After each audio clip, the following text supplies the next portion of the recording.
be cool to see more of it, but... Also, welcome to the stream. We're playing Mothership. It's a space RPG we've been playing most weekends lately. And yeah, we're aboard a mining core, the MC Hadasht. It's our cargo frigate. And we are currently in orbit around a strange boneyard of derelict ships in orbit of a sinister moon and planet. And yeah. Are you there, Scuff?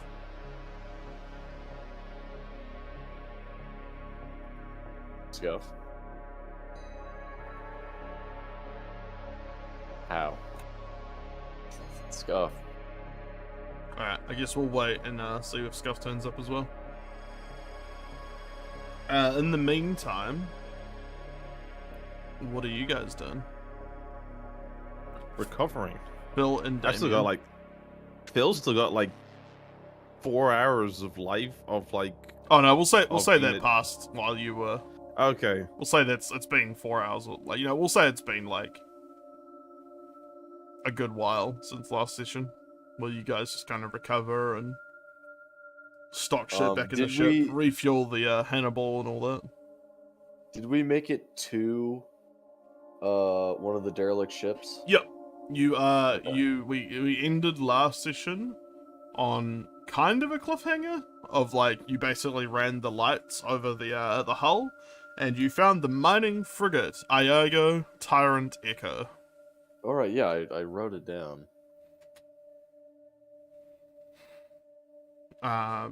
Yeah, mining frigate Iago-Tyrant-Echo. Yeah.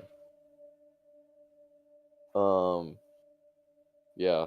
Can Mommy scan the ship to see if there's any life signs or any sort of organic signs on the ship?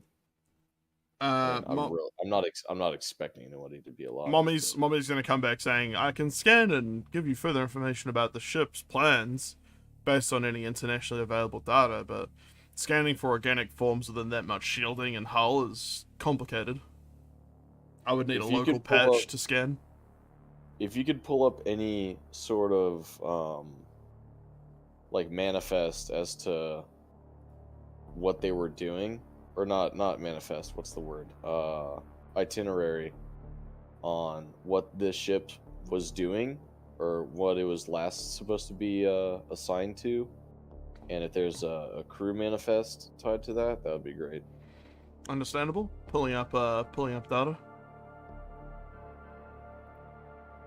Mommy basically runs a bit of a scan over a little bit of time, and she determines that basically, alright, so looks like the Iago-Tyrant-Echo was a mining frigate, tasked with mining for ores in the asteroid belt many systems away.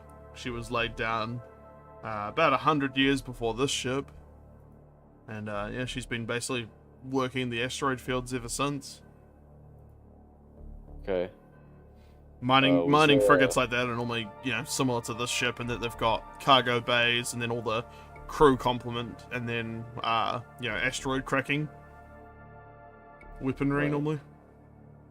Was there a crew manifest tied to that, like a captain or any sort of crew, or? Nothing on this. This is just the interstellar data. It's pretty rare for that much data to be given. Right. Okay. On the international manifest, you normally get like a local manifest at like nearby ports and stuff.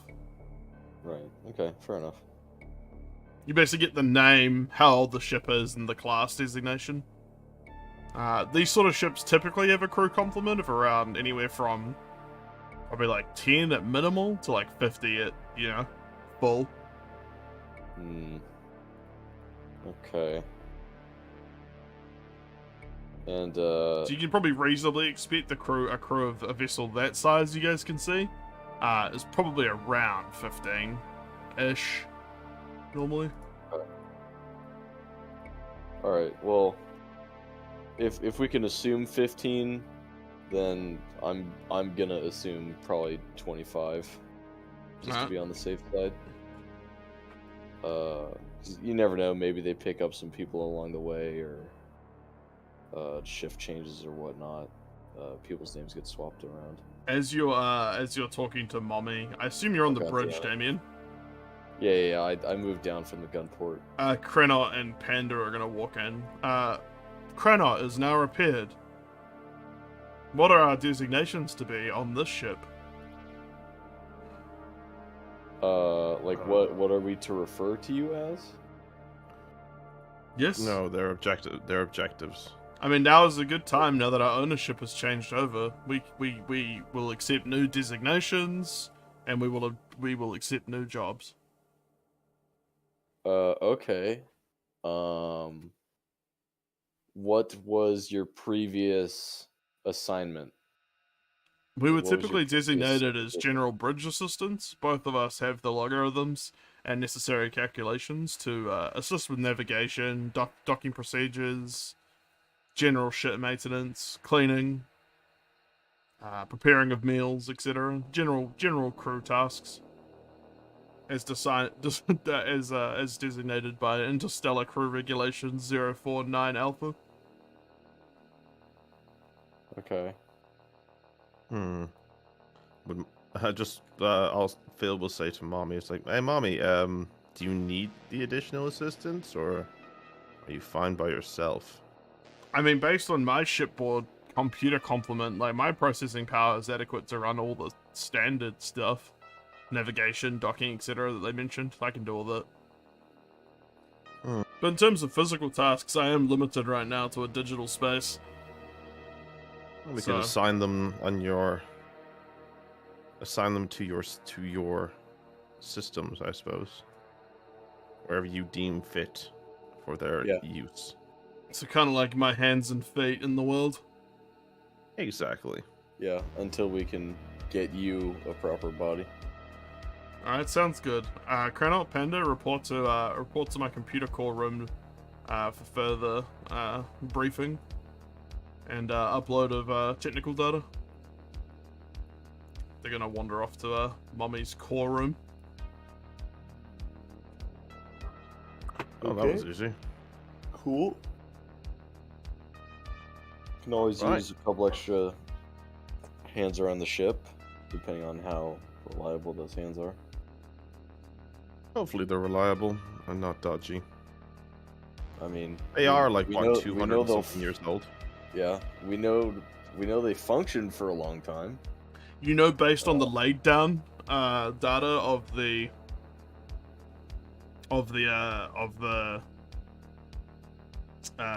Alexis from when you basically were like using the navigation computers and stuff before you sent it flying at the planet.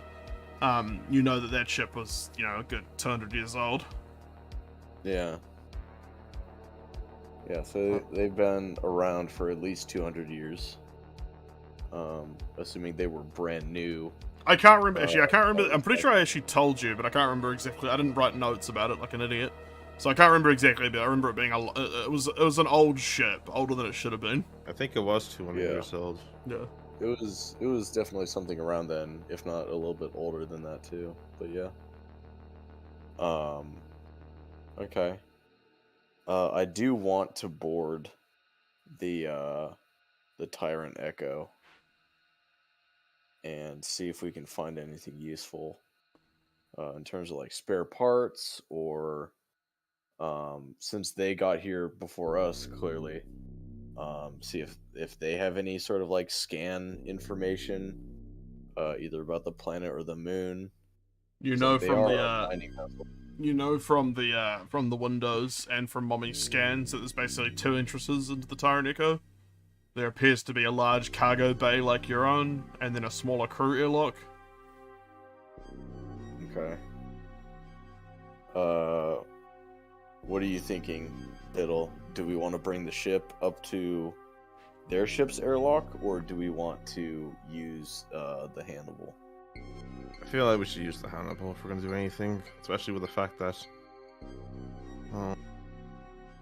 Also, the ship should probably be kept in a safe space after, like, we were attacked with that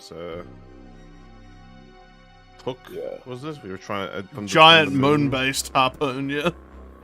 Yeah. Although you did dismantle and like salvage the harpoon and some cable, and you've got basically a bunch of derelicts between you and the moon now, based on your actions last episode. Yeah. There's no chance of So pulling that maneuver off again right now. we did at least break line of sight from the moon, so I'm not too worried about the moon. But if we are going to move our ship, we do want to, just in case, keep it out of line of sight from the moon. So we can just have Mommy just kind of like maneuver the ship ever so slightly to just kind of like opposite track from the moon's orbit of the planet. Sorry, I just have a message from Unai in the chat from when you guys were talking to Mommy, the AI. I want Mommy, I want Milky, I want to be held, I want Mommy, I want uppies, the player crew. Ugh. Dear God. Well, maybe that definitely didn't cross Damien's mind at all. Are you back, Scuff, by the way? I don't know what happened to Scuff. Yeah, I don't know either. Maybe we can dock the ship since we're in a safe spot, and it also makes it for easy escape. It's not having to get back to a drop pod or a shuttle and shuttling away, I suppose. Did you say that out loud? What you just said? Okay. So based on that, Mommy chimes in. Based on the configuration of the Iago, I believe our cargo bay should be able to dock with theirs. It seems to be a standard kind of cargo/mining frigate configuration. And they're port to our starboard, so we should be able to actually lock them together pretty easily. Actually, hold on, Biddle. Should we go with the initial plan with the Hannibal just to check it out at first? And then if there's any sort of like fucky signs, then we stick with the Hannibal. But like if everything looks clear, then we have Mommy come in and dock. Yeah, okay. Forward scout team and then AI autopiloting into position. Yeah. That's good. We can give Mommy the all clear after we've searched like the airlock hangar, and like maybe a couple extra rooms. I just want to see if there's any like blood smearing on the walls and like writing cut off the limbs. If any of that's present, probably don't dock. Yeah, okay. Okay, I understand. I'd rather be safe than sorry. Alright, well currently you guys are still on the Kahadash. Yeah. So we'll Hannibal over. I'm gonna assume Sana is just like tinkering with shit in the cargo bay, and the other two are just discussing shit on the bridge. Probably. Aaron and Novastel. Yeah. Sana's been tinkering with the with basically fueling the Hannibal and is now just having like a smoko basically. Just chilling. Yeah. I'll let Sana know that we're gonna take the Hannibal over to the ship. She's welcome to join us. You hear a bong bong bong. Mommy comes over the intercom saying that Panda and Kranot have had their personalities uploaded with the Kahadash technical data and with some of Mommy's subroutines. I was just about to ask, hey Mommy, can you upload your humor subroutine to at least Pander? What does Kranot get fucked? I don't know. Pander's been my boy. Kranot had no legs, Lieutenant Dan. What? Yeah, Panda was the one with no legs, wasn't it? I'm pretty sure Kranot was. I think Panda was fun. I can check the. Oh no! It was Kranot. Sorry, Kranot's my boy. Fuck Pander. Oh my god. Team Kranot. Well, Mommy doesn't discriminate, so they're both pretty much identical. Alright, well, one of them needs to have a distinguishing feature. Otherwise, fuck if I know. Okay, Kranot looks more fucked because he's been kind of jury rig repaired. Alright. He's a bit more like scorched by sparks from when like his legs got cut off. So he's a bit more like scorched around the fucking waist, and he's like, it's got weird colored legs. Alright, you know what, Kranot, your new designation is Scorch. Alright. Uploading new TM. designation. Don't sue us, Lucasfilm and LucasArts. Yeah. Yeah, I'll tell Chief Security Officer that she's welcome to join us, but we're gonna take the Hannibal over to the Tyrant-Echo and check it out. Sana says she desperately needs some sleep. So she heads to her crew quarters. Okay. She leaves it up to you as the second security officer. Yeah, it's fine. I got a little nap in on the gunner seat while I was waiting for the ship to crash into the planet. Actually, I'm gonna say pretty much everyone's on their fucking union sleep hours, apart from you and Phil. Okay. Hello. Oh, you're back.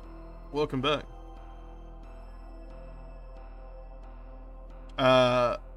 So in summary, Damien, do you want to sort of explain what you've been doing? Yeah. So, Scuff. Yep. Alright. So, Biddle, myself, and maybe you, we are planning to take the Hannibal over to the Tyrant-Echo, which is the derelict mining ship that is fairly close to us now that we parked on the other side of that mining ship from the moon, just to lose line of sight from the moon so it doesn't shoot any more shit at us. Crew approximately anywhere between like 15 to 50 people, or like minimum 10 to 50 people, but I just, in my head, I'm assuming there's going to be 25 people on board, or at least there was at some point. But our initial plan is to take the Hannibal, fly it over to the airlock of the Tyrant-Echo, land, hopefully clear the area and get sort of a perimeter set, and then if things look somewhat normal, have Mommy dock our ship to the Tyrant-Echo. But if things look similar to the Alexis, where there's like blood smearing and like weird shit going on, then we'll just keep using the Hannibal as a kind of buffer between the two. Sounds like a plan. That's pretty much what we did last time, but we might be docking if it looks clean. Yeah. Sana, Novastella, and yourself, Aaron, were in bed basically. You took your union sleep hours. Researching how to make maid robots for Mommy. Yeah, you're basically in your quarters for a bit, so you're free to leave again. Like, you're free to move around the ship and stuff. Oh, Damien also changed Krenot's designation to Scorch, based on some of his physical attributes, and they've had some of Mommy's subroutines uploaded, so they're closer to her kind of personality now. Perfect. And they know about the Kahadash and your mission, and like know the layout and shit, and know how to use most of the systems. They were basically being used as like navigation and general purpose crew members aboard the Alexis. Okay. So my parents are still having their party in the basement where my computer is, so I have snuck up to the bedrooms, and I am seeing how well this will work on an iPad. Probably not very well, but we'll figure that out later. Alright. I mean, technically, if it doesn't work great, feel free to just, like, say your character's sleeping, and we can just do a Phil and Damien adventure. Yeah, and I can just roll for you. Alright. Yeah, that'll work. Yeah. Okay. Just because I figure, like, not everyone will be able to make every session, so I don't mind you guys just taking, like, shift work. Yeah, right. Okay. Let's take... Who's gonna fly the Hannibal? Is it gonna be me, Biddle, or Aaron? Well, as painful as it is, I have the roll ability. I have piloting as an expert skill, but it scares me to use it. I'm terrified of rolling right now. Fuck it. You're probably the most appropriate for the job. I mean... I am the most appropriate. I have the pilot skill. You're 15 points more likely than I am to do it, so... We'll say the Hannibal's all filled up and ready to go, and you guys open the big cargo bay doors, all stowed away with your gear in the Hannibal. It's you know, it's not a huge little ship, but it's plenty comfy. And the big cargo doors open, and you see right in front of you the not far away at all, a couple hundred meters, the side of the mining frigate, Iago-Tyrant-Echo. Don't worry, Biddle, straight shot. Feel free to push the joystick in. That's it. Okay. You can add your own token. You can add your own tokens, right? Or do I have to do that? We can add it. Sure we can. Yeah. Just drag and drop it. Yeah, so you can pick basically if you want to go to the crew airlock or head towards the big cargo bay door. Cargo bay door. Yeah, That's the one that'll be connecting afterwards. Okay. As you get closer, you realize that in the dark of space, you didn't quite notice it before from the bridge of the Kahadasht, but as you get closer in the Hannibal, you realize the cargo bay airlock and door is wide open. Yep. Okay. It looks like a cavernous maw looming in front of you. Thank you, Dozer. love that. You basically have the big searchlights on the front of the Hannibal, like sweep what looks like the gaping open mouth of some sort of great sea creature in front of you. The gaping maw. And basically you run the spotlights through the cargo bay before you basically go through the airlock, and it looks pretty normal. It's basically there is a bunch of racking bolted to the deck, which appears to have several frosted cargo, like shipping containers and stuff, or like small ones like pallets, and they're all strapped down with webbing. And you can also see what looks like some frosted, like some very cold and frosty cryopods on some of the racking as well. Okay. With terminals set in there at the head of each cryopod. And yeah, other than that, it's completely empty and dark. So you can set the Hannibal down in there pretty safely. It's got like the standard metal plating for magnetic docking clamps. Okay, sorry, I cut you off. If I were to wipe my hand on one of the frosty cryopods, would I just see a big green-suited man in one of them? Potentially not, but wake up, chief. Do you want to take the Hannibal in? Yep. Alright. If it looks clear, then yeah.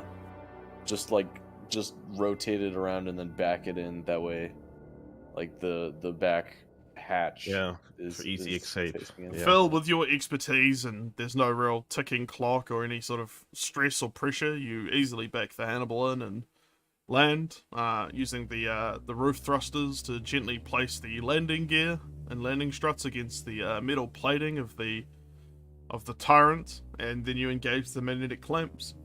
Electromagnets whir into action. You hear a thunk as you are bonded to the deck. Okay. Let's leave the Hannibal running for now. There's sort of standardized systems for most ships. So normally you would now get the option to operate like external airlocks remotely through like your craft. But you see that the terminal inside the Hannibal that would normally have those options is still just like grayed out. Like there's no power to the ship or something. There's something that means you can't close the external hangar bay remotely. Okay, gotcha. I mean, that's fine. But you do all know, again, based on standard ship construction, that there's probably a way to manually close the big door if you need to. Using, literally, wheels and levers.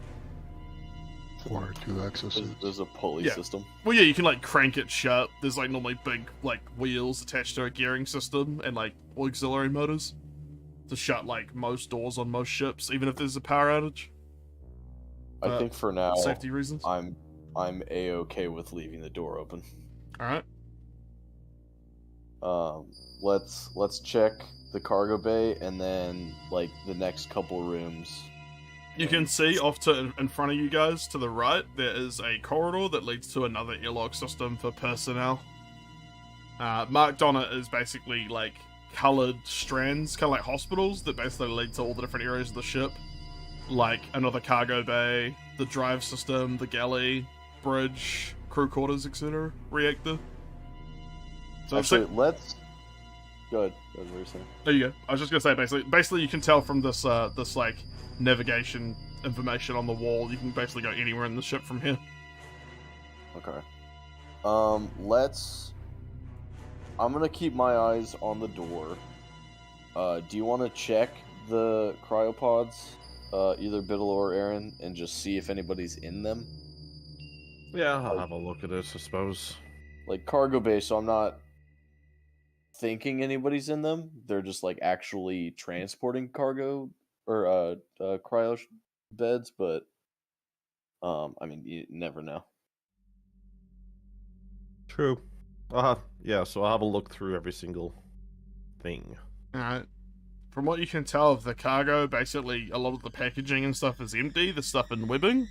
But you wipe away some of the frost clinging to the glass of the cryopods, and you see it looks like people, but they are frozen solid. Like, any system keeping them alive has either been switched off or has failed in the time that the ship has been derelict.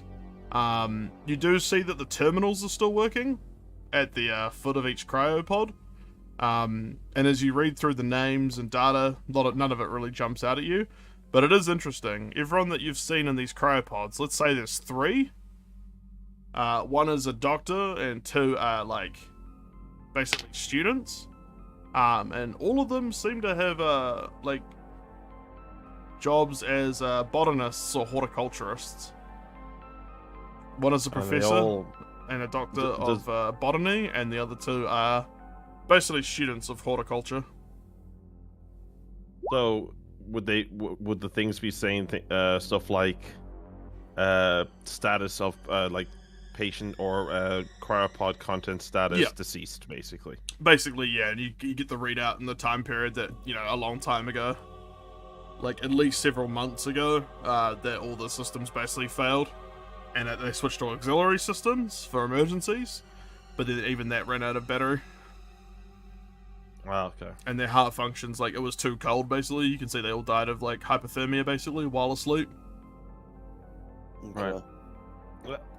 All dead. Probably because of the cargo bay being wide open to space. Well, that too, Also didn't help. Alright, well, not really a surprise there.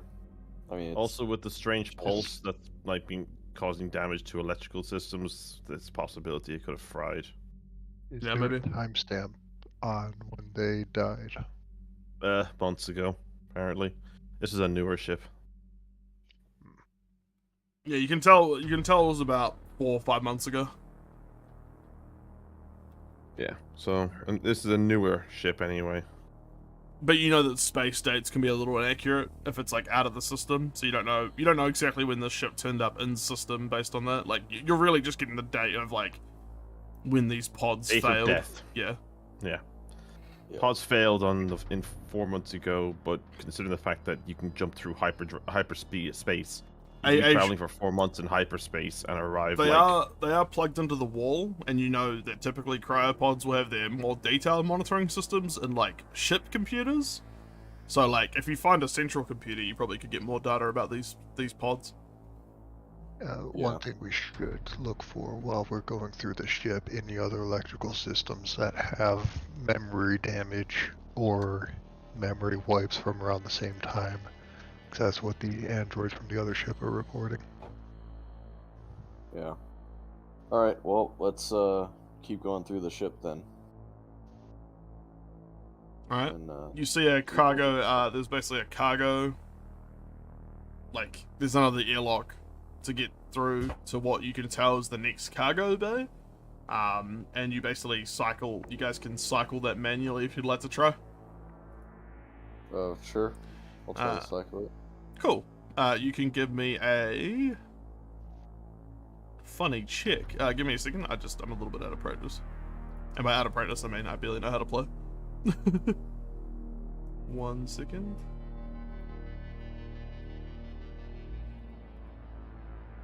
Basically just trying to remember what all the stats are now that we've changed editions. Oh yeah, just give me a strength check, please, Damien. If anyone would like to help, you can do it with advantage. Yeah, I'll give a hand. You basically find a piece of metal and can use it as a pry bar in the big manual wheels that engage the worm drives. Okay. Did we let's not? see. Did we not bring the suits with us? The mech suits, basically. Yeah. Yeah. I would say no, because you never mentioned them. Well, yeah. One, no. Like one, we didn't. Like we absolutely did not. But like the reasoning behind that is like, let's just get a first impression, and then if there is something blocking our way, then we could just go back and get it real quick, considering that our ship's right there. Mommy analyzed the ship and realized that because it's a pretty similar configuration to our ship, on an opposite side, you could probably actually line up our cargo bay directly with their cargo bay pretty easily. Yeah. If we can clear the first couple rooms, then we'll have her dock, and then if we need to, we can literally just run to our cargo bay and grab it. Was that a success kill? Yeah. Okay, yeah. So you basically open it up and you guys slowly wheel open the airlock doors. There's no hiss of atmosphere or anything. It appears to be like completely just open to space. Okay. Whatever atmosphere the ship had, it might have been vented a long time ago. Yeah. And you basically I figure there's probably gonna be a hole somewhere. More cargo bay. Very similar layout. More storage racks on the wall. And then there's like an internal door leading to a hallway. Okay. Alright, so we have... This cargo bay has like hundreds of pallets, basically in racks, strapped down by webbing. Okay. It's like a... Yeah. It's like a hardware store. It's like... Yeah, a little bit. Stacked on top of each other. Yeah. In like you can tell immediately from the packaging of these pallets that this is all a well-known tea company. Like, tea leaves. We have to burn this. This is a mining frigate as well, so that is kind of weird. Alright. Interesting. So you said this is the door right here? What's that? Show again? Where I'm pinging, that's the door? That's like a little internal door leading to a corridor, yeah. Okay.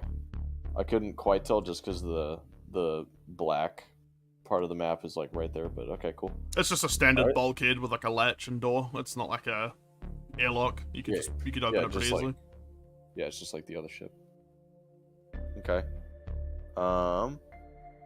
Well, let's do a nice little 360 of this room real quick, and then once we know it's clear, we'll open this door and continue on. Mm-hmm. Cool. There's nothing out of the ordinary, really. Unless... Would anybody like to search through the tea at all? I will search through the tea. Okay. Can you give me an intellect check, please, Biddle?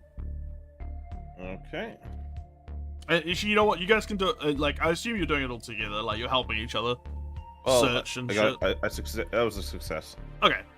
Yeah. I'll say Aaron and Biddle can do any of the like fiddling around right now. I'm just gonna be like on watch.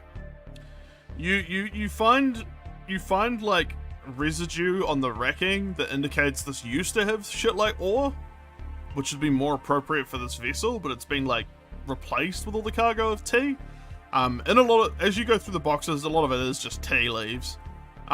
Tea leaves and tea bags and various things like tea accoutrement, like teapots and teacups and tea enthusiast gear. You do find hidden amongst a lot of this, though, weirdly, there's a lot of chemical equipment.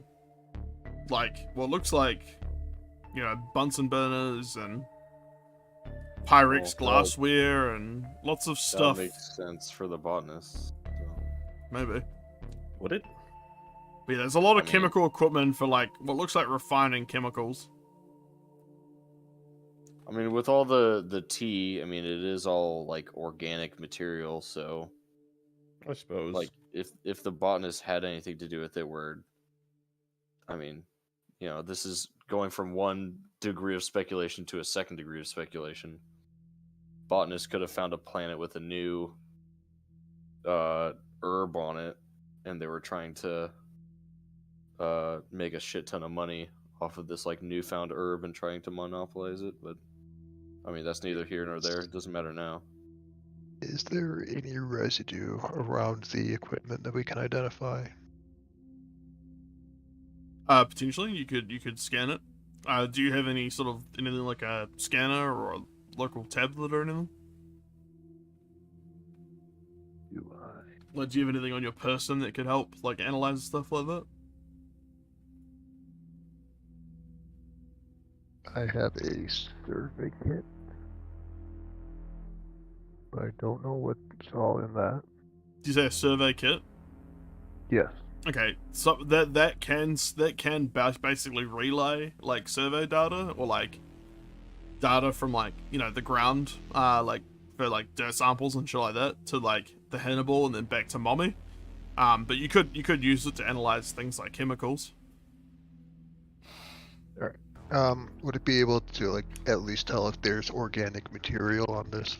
Like if they were experimenting with plants from weird Sure. planets? You can scan the like some of the like there's basically you see some like resin on some of the test tubes and chemical like flasks. So give me an intellect check. And then do you have botany? I don't have botany. Do you have chemistry? I don't have chemistry. I do have computers. I think that was all Nova. Okay, you can scan it and send the data back to the ship then with an intellect check. Flat intellect. No modifiers.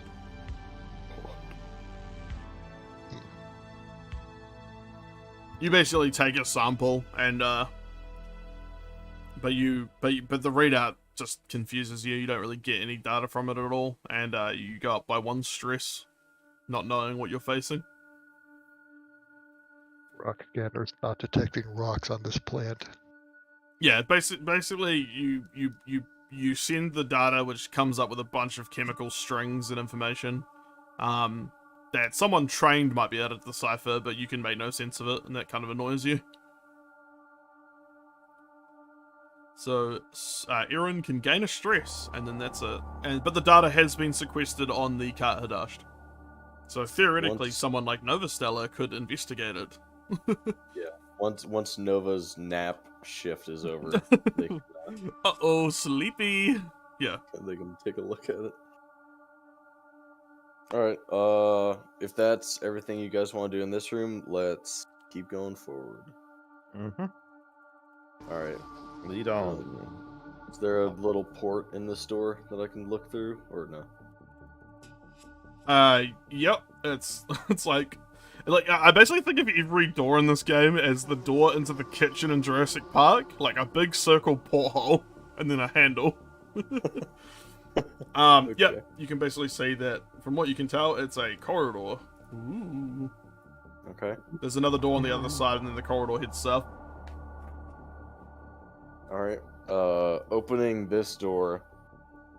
Gonna look down as far as I can. Anything out of the ordinary? Anything on the wall, ceiling, floor? There's just indications that ahead of you, through the door, straight ahead of you, it looks like there's a jump drive access room. And then there's a galley, like the way to the kitchen, basically. Okay. And then to the south is all the other indications towards the other shit of the ship, like thrusters, engines, reactor, bridge, crew storage, crew quarters, etc. Mainframe, mid-bay. Alright. The two of you stay here for a second. I'm gonna go and check the jump drive section through this door across and kind of clear out that area, and then hopefully come right back through this door, and then we can keep going down as one group. Do you want to? So you're going to go through the jump drive door? Yeah, I'm gonna open the door. All right. Oh, fuck me. Okay. I'll hold this door open and keep Overwatch. All Alright, as you look at the jump drive, basically you walk in, it's effectively a bunch of like mechanical work to access like a belly, like where the jump drive is located on this ship seems to be the belly. And like kind of like underslung, and like all the access mechanics and the main body of the jump drive is how you say completely fucking non-functioning. Okay. It basically looks like slagged, like it's basically melted down. A lot of it's just fused together and the wiring's all fucking shot and there's big scorch marks everywhere. It would take, you'd pretty much pull it out and replace it if you were like a salvage crew. Okay. Cool. I'm gonna go across and look through this door, like the port. As you look through the porthole, you notice there's something in there.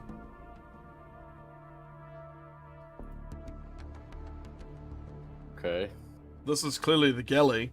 There is vending machines and some tables. Standard, the fancy egg dispenser that every ship apparently has.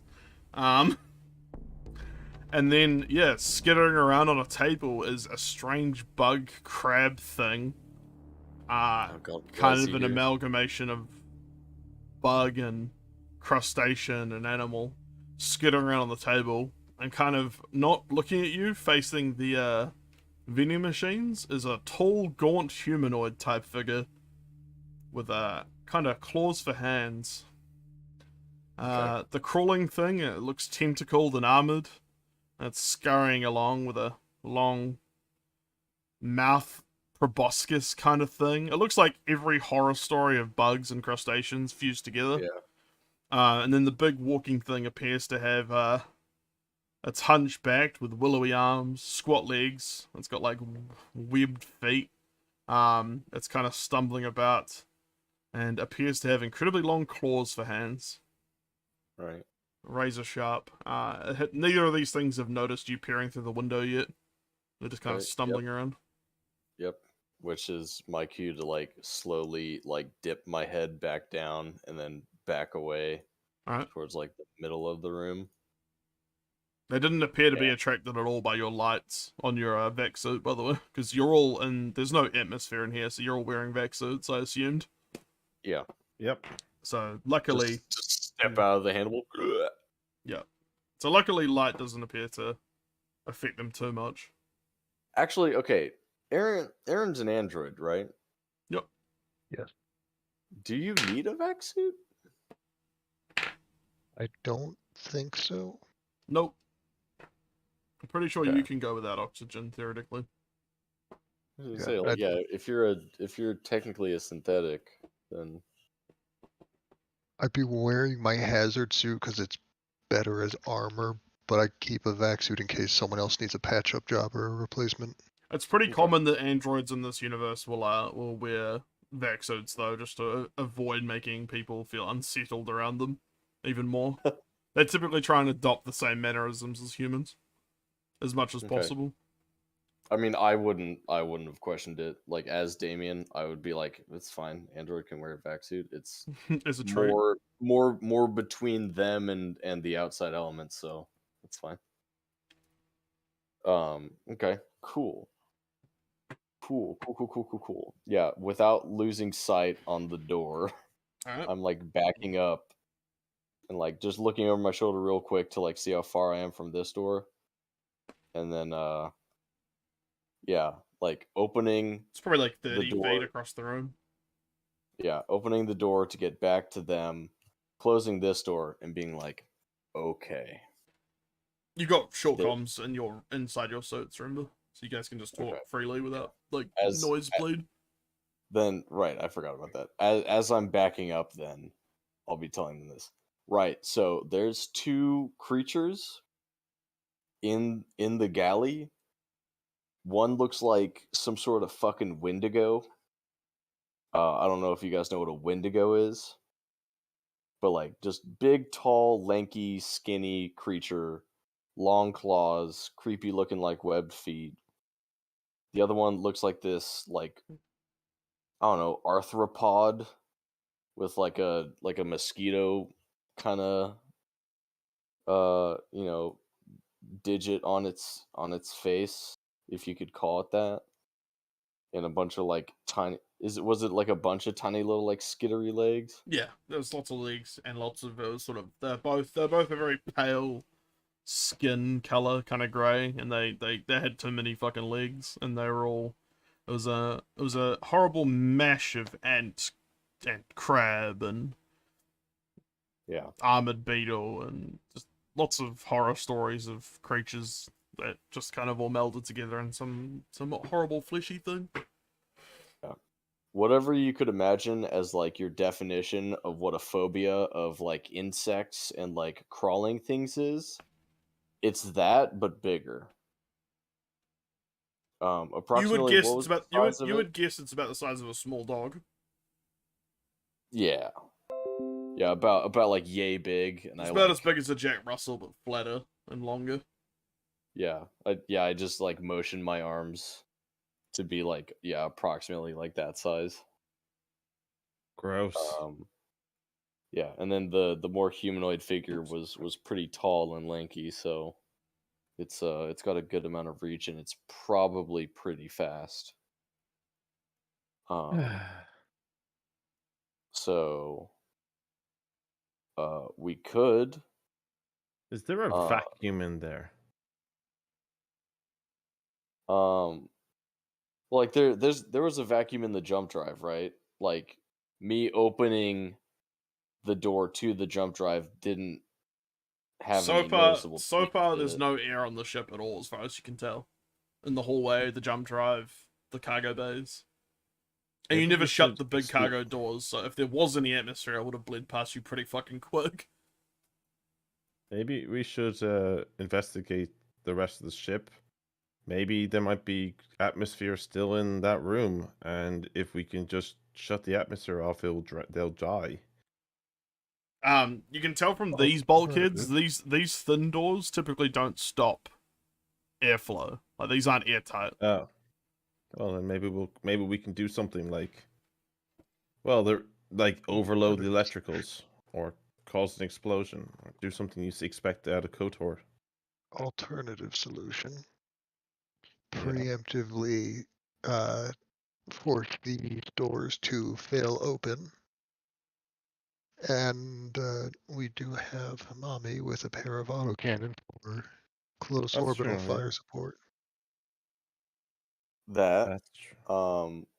I do also have grenades on me as another option.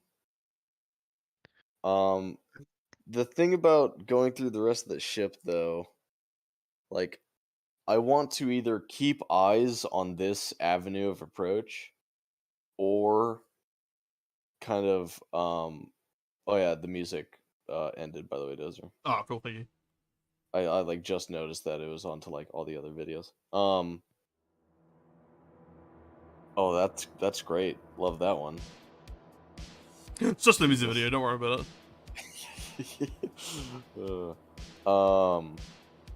Or we try to like block the door somehow. So what we could do is we could get Mommy close enough to where we can bring one of the exosuits over, and then we just place one of the exosuits in front of like this door here. As you as you guys are talking, you notice like on the ground there looks like a lot of like almost like ore dust or like basically like space dust appears to lead deeper into the ship down the corridor. Like a trail of it, as if someone dragged a bunch of like ore or rocks or something down the fucking corridor. There's like scratch marks in the flooring and stuff. Cool. Was there a trail of it leading from? So like it's all coming from the cargo bay, right? Yeah, it comes from the cargo bays, and then leads basically down this corridor and around the corner, like down here. Did it just lead from the cargo bay down, or did it come across where I had traveled as well? Nah, it looks like it just went down the corridor. Cool. Just something you notice while you're also talking. I mean, I have an option. I could weld the door shut between the hyperdrive and here. Okay. I wouldn't bet my flank on that. I don't think the welded door would stop even me. A welded door that leads to nowhere except two monsters? He's saying I'd weld this door. It doesn't know how well that would hold against them. These doors aren't rated for atmosphere. I think a rated enough person would be able to break through them. Bill, based on your experience, you could probably take some of the racking from the cargo bays and like weld that over the window and shit and around the edges. Like, you could dismantle part of the cargo bay, like, infrastructure to, like, reinforce this door if you did want to weld it shut. You could probably make it pretty sturdy. It would take some fucking time, though. Yeah, let's hold off on that plan. Okay. Okay, alright. Let's do this. We'll go down to the end of the hallway. We'll check left. If left is clear, we'll go down and peek our head around here, see what we can see. If it looks clear, we'll pull back to the initial cargo bay, I guess the exterior cargo bay. I'll call it that, and we'll try to get a new plan with whatever information these two potential new intersections lead.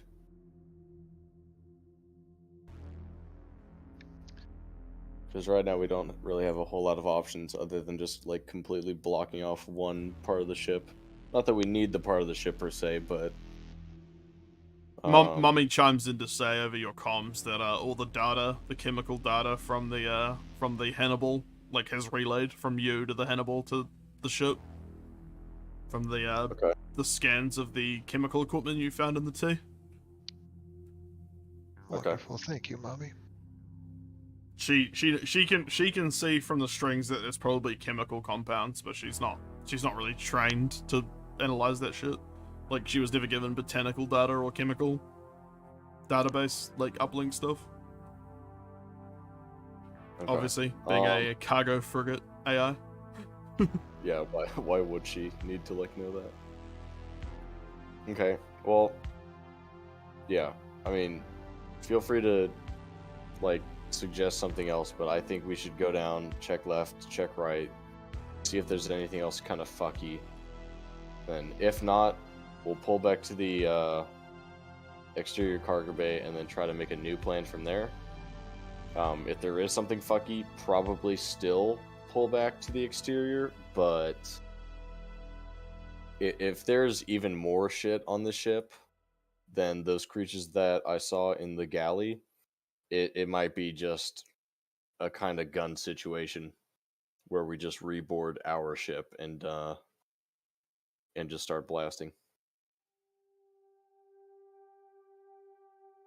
How does that sound? Sounds like a fine plan. Yeah, I mean, Okay. Alright. I'll be in the middle since I have no combat ability. Alright, so how is your makeup? How are you guys kind of doing this? What do you got on you? What are you? What's your tactical situation? Like, what's our loadout? Yeah, like, how are you sort of proceeding? Are you going, like, cautiously? Have you got your gun out? Have you got your gun with you? Like, what's going on?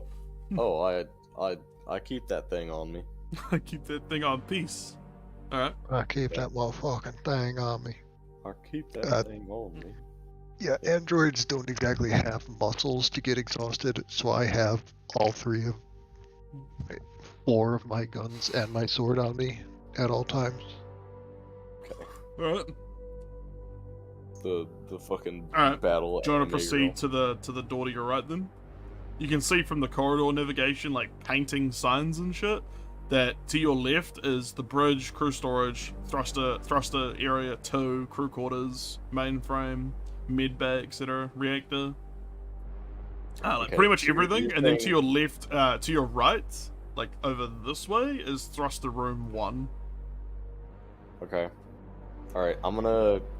So, like, I'm not going, like, full view of the, Just peeking around the corner? the hallway? Yeah, just as if I'm, like, right here on the corner. You're basically stacked up on the edge.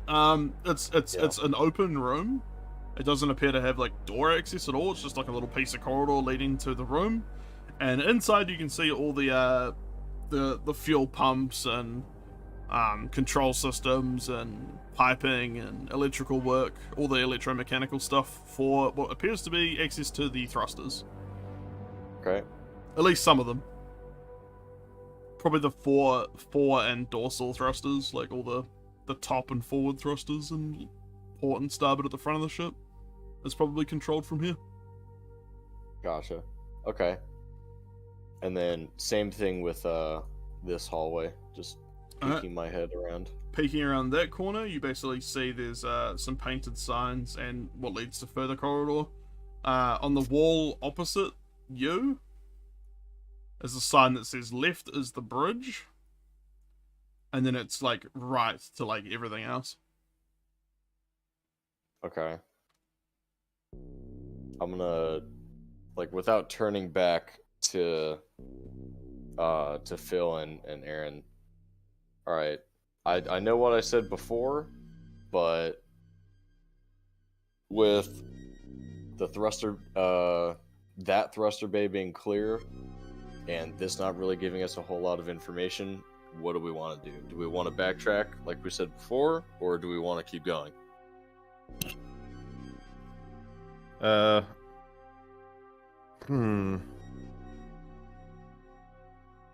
If we back, I feel like if we should probably keep going since we're already like moving. But if we backtrack, well, we might miss something important, or just it might become more dangerous for us. One more set of doors won't hurt too much. Yeah. Worst case scenario, Molly has our position. Okay. I also just realized that I was still looking at the old Damien Moore character sheet. Fuck's sake. Damn it.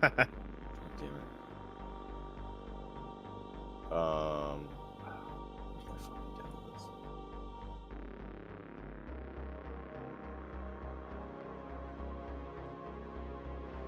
Okay, cool. So we want to keep going just like a little bit further then? Just a little bit. One more door, I think. Okay.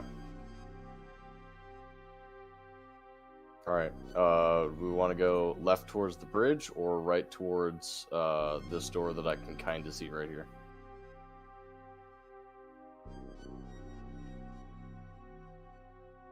Just move up, I suppose. Alright. Around the corner. Alright, I'll go to, you know, like... I'll go to where I'm not, like, at either corner. I'm about where my character is, just, like, in the middle. And just trying to see around either corner. You can basically see around the corner. It looks like the bridge to your left. It's not a huge room, but basically, like, kind of leads up like a ramp to like a more elevated position where it's got light spilling in from the stars and the moon. Like clearly the bridge windows are shining some light in the room. And then to your right, it looks like a door marked, like leads to further corridor, and it looks like a door marked crew storage. You can see that the rock trail, or like the particulate from what, like moon dust or whatever, like that basically leads into crew storage. Cool. Like the trail. Of course it does. Okay. And then I'm gonna peek my head around this corner and try to see a little bit more down the hallway. Alright. From what you can tell, it's basically painted navigation walls all the way down quite a long... Fuck me. A long access corridor to like everywhere else on the ship. And the navigation painting markers, that the ones that you see at like hospitals, like they basically lead to various different areas. You can see crew quarters leads to probably this door. Okay. Looks like thruster 2 room is this way. Looks like there's a small basically you stop seeing, you can't really tell what the markers say further down the corridor. Yeah. Okay. Aaron and Phil, what are you guys doing? Playing rock, paper, scissors. I'm just bringing up the rear. And probably distracting them with rock, paper, scissors. You guys can't hear anything. Only the hiss of your air, the oxygen in your suits, and the crackle of your vox as you breathe and talk. That's basically it. Paper, scissors. Rock, paper, scissors. Because we every so often we are hearing Damien say things like, fuck me, like that. It's like, it's obviously going very badly. Rock, paper, scissors. Yeah. Fuck Damien's me, probably it was hearing it rock, in the paper, background as well.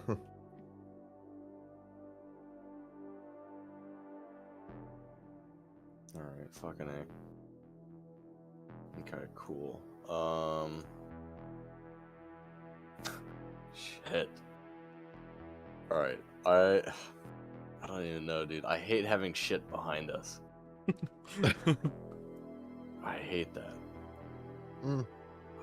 God, it unnerves me. It really does. I have a suggestion. Yeah, what's up, Phil? Back to the cargo bay, into the Hannibal, move around to the crew quarters entrance and connect there.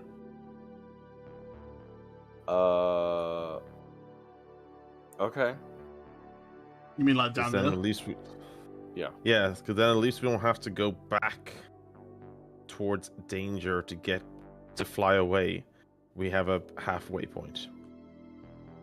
And we can also tell the ship not to connect to the cargo bay. While you guys are discussing your plan, I'm gonna go for a really quick piss. Sorry. Okay. I'll be back.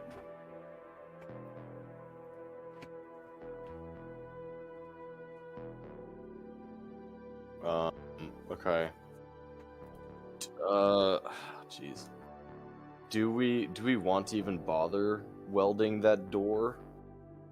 I mean, I could weld this door, or I could weld this door. Well, And we could then steal all that tea.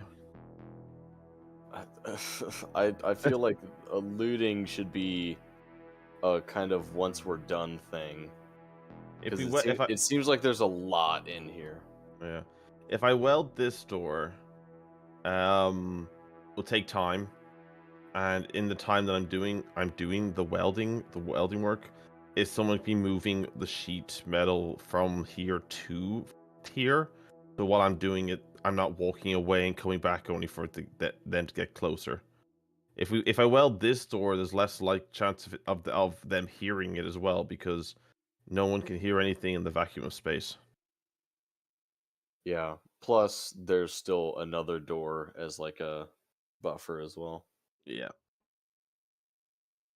The other benefit is if they break through this door, I could take apart this door, and if they break through this door, then we have clear entrance to blast them straight across. Yeah. I think with welding the jump drive door, even though I'm fully expecting it to not stop them, it could give us precious seconds. And every second would count for us to retreat and get back to the Hannibal, or me to throw a grenade, just whatever our plan of action would be. It would give us like that much more time to decide on what to do. So, If anyone had skills in... Actually... I mean, if Hello, I'm back. in theory... I just went out in the lounge and my flatmates are playing D&D, so... Don't you feel lonely being inside having to play online while they play in person? No, I'm good. I don't like D&D as much. I don't like them. They're just flatmates. I don't like them. Alright. Sorry, you were saying before I rudely interrupted? I was just saying, one thing I could do is not only welding the door shut, I could jury rig something to it that if they do break through it, it just causes a small explosion. Okay. Okay. So, like, pulls a pin on a grenade or something? Yeah, you could probably do that. Yeah, we could. I mean, I do have jury rigging and explosives, so You could do that. If you guys work together, Yeah. you could basically reinforce the door and jury rig it as an explosive door. I could absolutely like claymore the fucking door with a grenade. You know, they try to break it down, and when they finally do break it down, all they hear is a click. Yeah. I mean, they would. That would... looks down. And then we know that that they broke through, because there'll be a small explosion.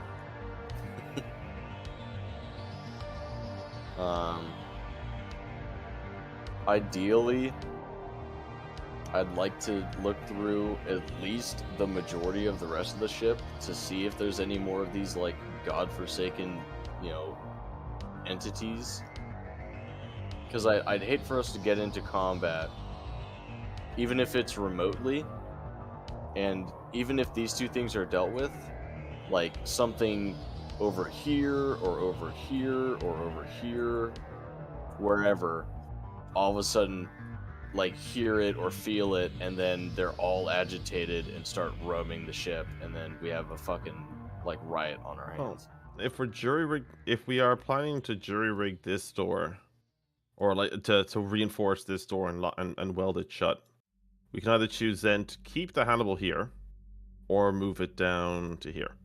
The idea would then be, if we leave the Hannibal there, or in this area, we would have to, even if the grenade goes off, then this area is completely blocked off for us, because we don't know if they died or not, so we're just trapped here. Yeah. So I'd say we reinforce this door, grab the Hannibal, fly it down to the residential entrance, and then at least if we hear the explosion over here, we know they've moved. But they wouldn't be trying to break down the door unless they know we're here. Or they just feel like wandering. But if they feel like wandering and they can't open the door, will they have to try to break down the door? I have no clue. Because all these doors are actually in pretty good condition. In actual fact, we had to force open these doors. Damien, I assume you don't have xenobiology?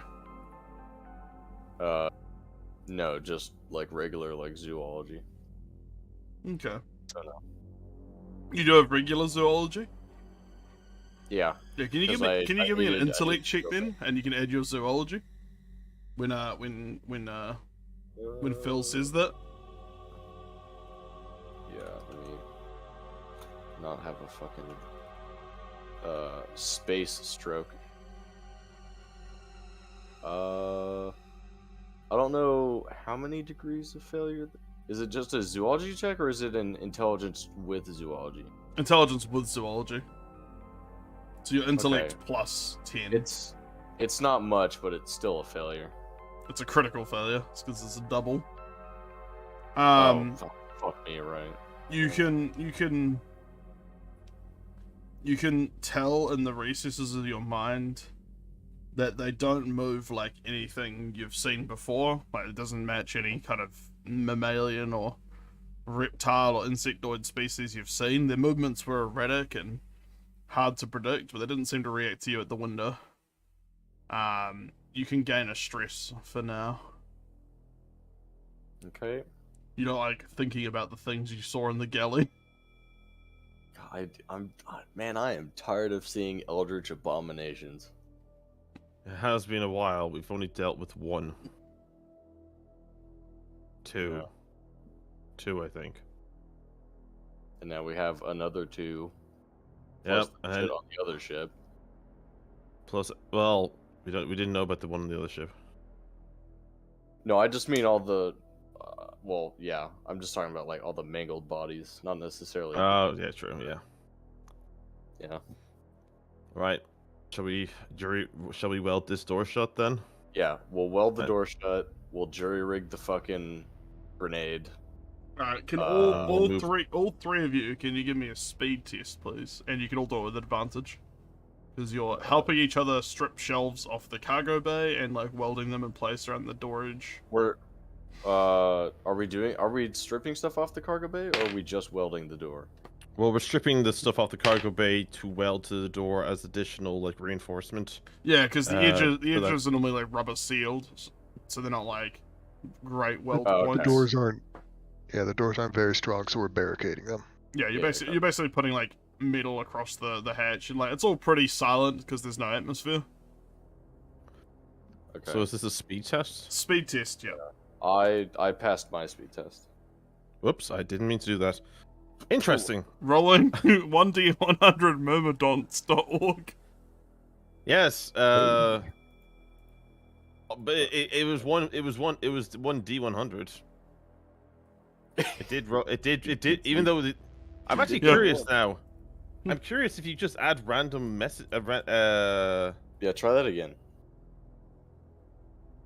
Like, just hit up arrow and then hit enter.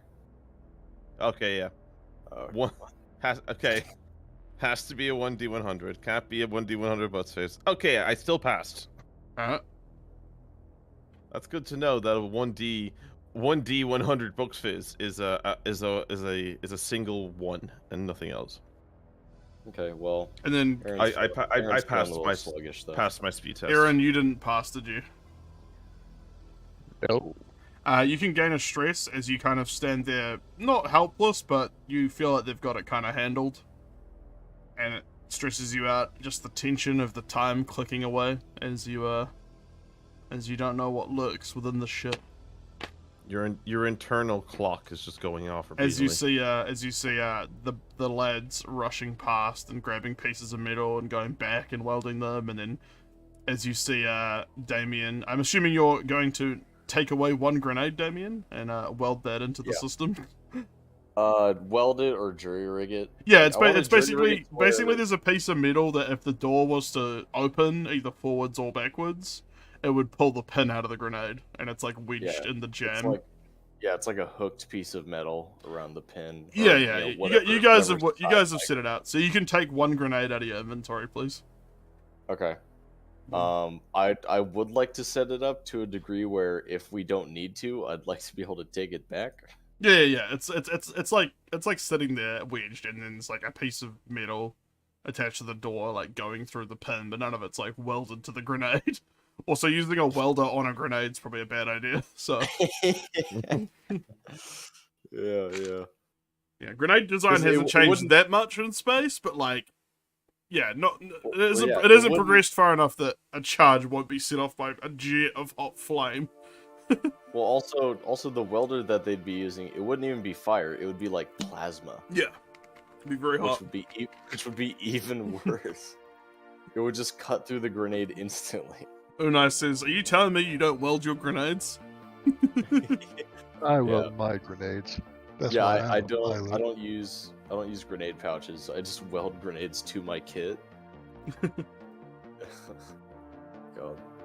There probably is a high-end kind of grenade that is temperature like safe, but you don't have the money for that, and you're not an experimental weapons division, so you got standard old classics.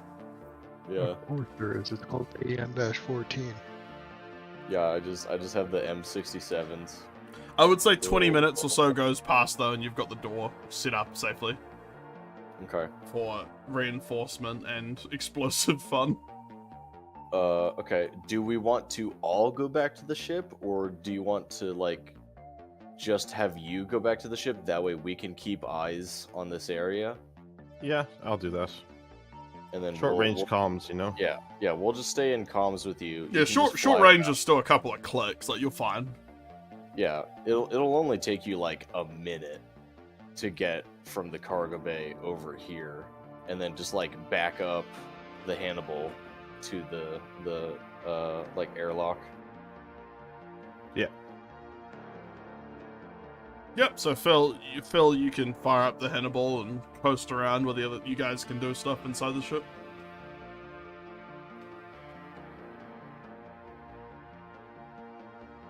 Nice.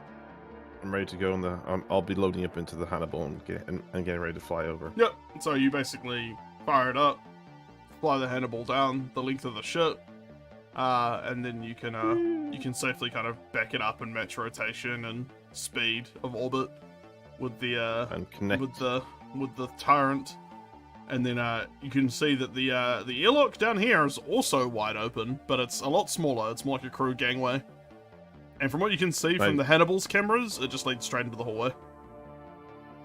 All right. Also, Can, while can I while like? I'm moving my character. Sorry, you can see, Killer, when you're like in the corridor, that you can see the Hannibal's lights shining through that open area. Yeah. Like you see the Hannibal's spotlights come through this, like, and pierce the gloom. Yeah. Sorry, you were saying, Phil? You can. Can I like connect the actual airlock to like the rear shuttle doors? So You it's can't literally really just... connect it, but you can line up pretty safely, and you can fire like a little like docking piton. It's like a little tiny like steel dart, basically, for like when you need to dock in weird scenarios. So like, I'll do that it's, then. it's basically a space anchor connected to the ship. Yeah, it's like instead of it's space rope.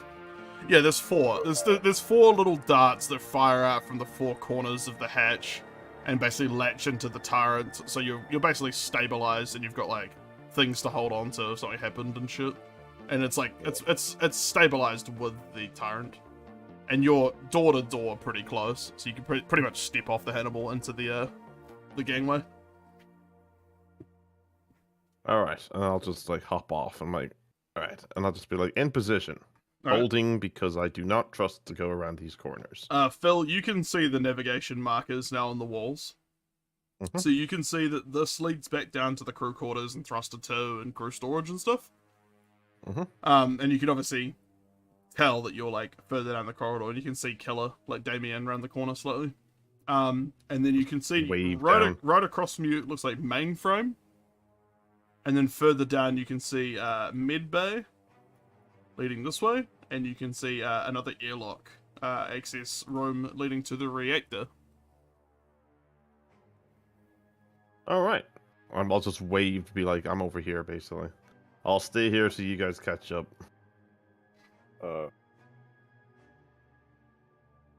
Cool. Yeah, I'm going to check the presumably porthole on this door. This does not have any portholes. Oh, this one, it's just a flat door. It's more like double doors, like two big double doors for getting like bigger things in. Okay, what's like designated for this Crew room? storage. Crew storage, like, okay. So what, like a locker room or? It just says crew storage. You don't know what it means. Where they store the crew. It could be Probably. it could be where they store the crew, though there is crew quarters further down the corridor, so that's unlikely. Right, It could be a locker room, could be fucking who knows. I'm gonna go ahead and gain a stress because I don't know what it means. No, you're fine. So he says 2 double doors. All right, I'm just gonna like slowly open Cool. One of the doors and just like peek inside. Looks like racking, similar to the cargo bays, but obviously more designed for personnel. It's not as big. It's basically like shelving units and some lockers. From what you can tell, it looks like big bins of ore have been kind of haphazardly pushed in here. They are probably what all the dust is from, and they looks like they've been scraped along the floor from the cargo bays. These would Right. normally be stored in the cargo bays and are more in line with what a cargo frigate would carry. A mining frigate would carry. So it's like big bins of metals and ores. Similar to what you saw on Epsilon 14, actually. Just kind of big metal bins.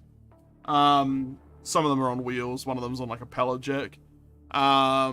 Then in the crew wrecking, you just see lots of shit. Just lots of, like, tools and stuff, but all the crew stuff that you would normally see in a room like this appears weirdly missing. Like, the rest of the racking is very empty.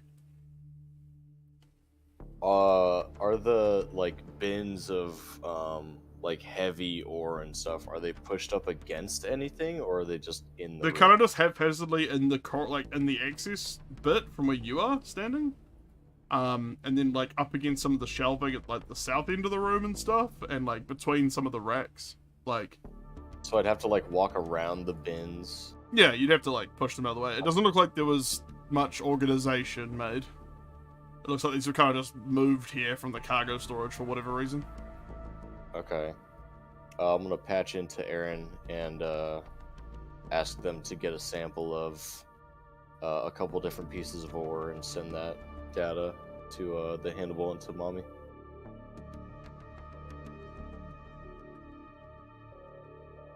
You're gonna do what, sir? I just missed that last bit about mommy.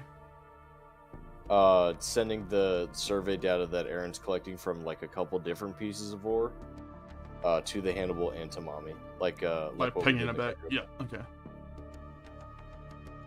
Mommy This can is- analyze this because you guys have had obviously the survey data from Epsilon 14.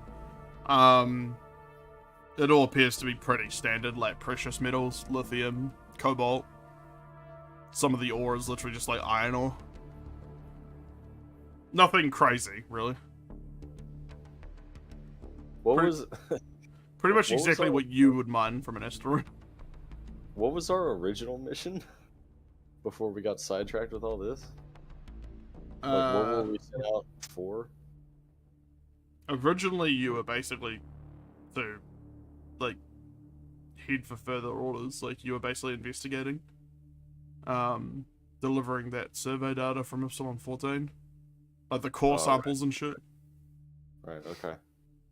This place roasted our jump drives and they're not back on yet, so we can't leave probably until we figure out what's roasting our drives. Yeah, basically, this system captured you and, like, ruined your jump drive as you were en route to, like, back to the company. Yeah. Okay. Cool. Well, that's good to know. If we can clear out the ship, then maybe, if we kind of like wedge the doors open, or just dismantle the doors, whatever, we can get an exosuit. Aaron, you also notice when you're looking at the ore data, like, and looking at scanning the metals and stuff, you notice that all the crew lockers have had their names removed and they're all empty. Like, they've all been opened up and cleared out.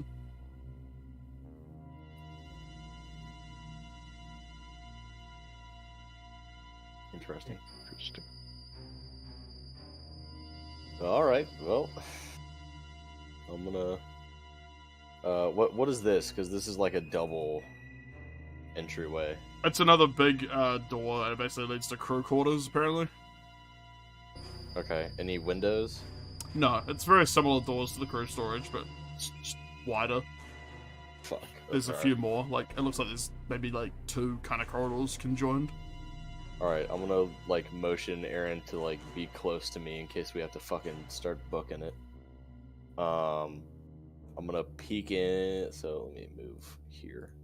I'm gonna like peek open this door and just like Yep. like single eye look inside. From what you can tell, it's 2 rows of like bunks and cubbies separated by like curtains. Looks a little bit like a hospital ward, but with bunk beds. Like very basic crew quarters. Okay. It's very get dark inside. in there. Shit. Even like shining my flashlight or I guess like my helmet light. You basically just see rows of bunks separated by curtains on like roof rails. Like some of it you can see, some of it you can't. It's all very dark and lots of like it's just lots of beds really.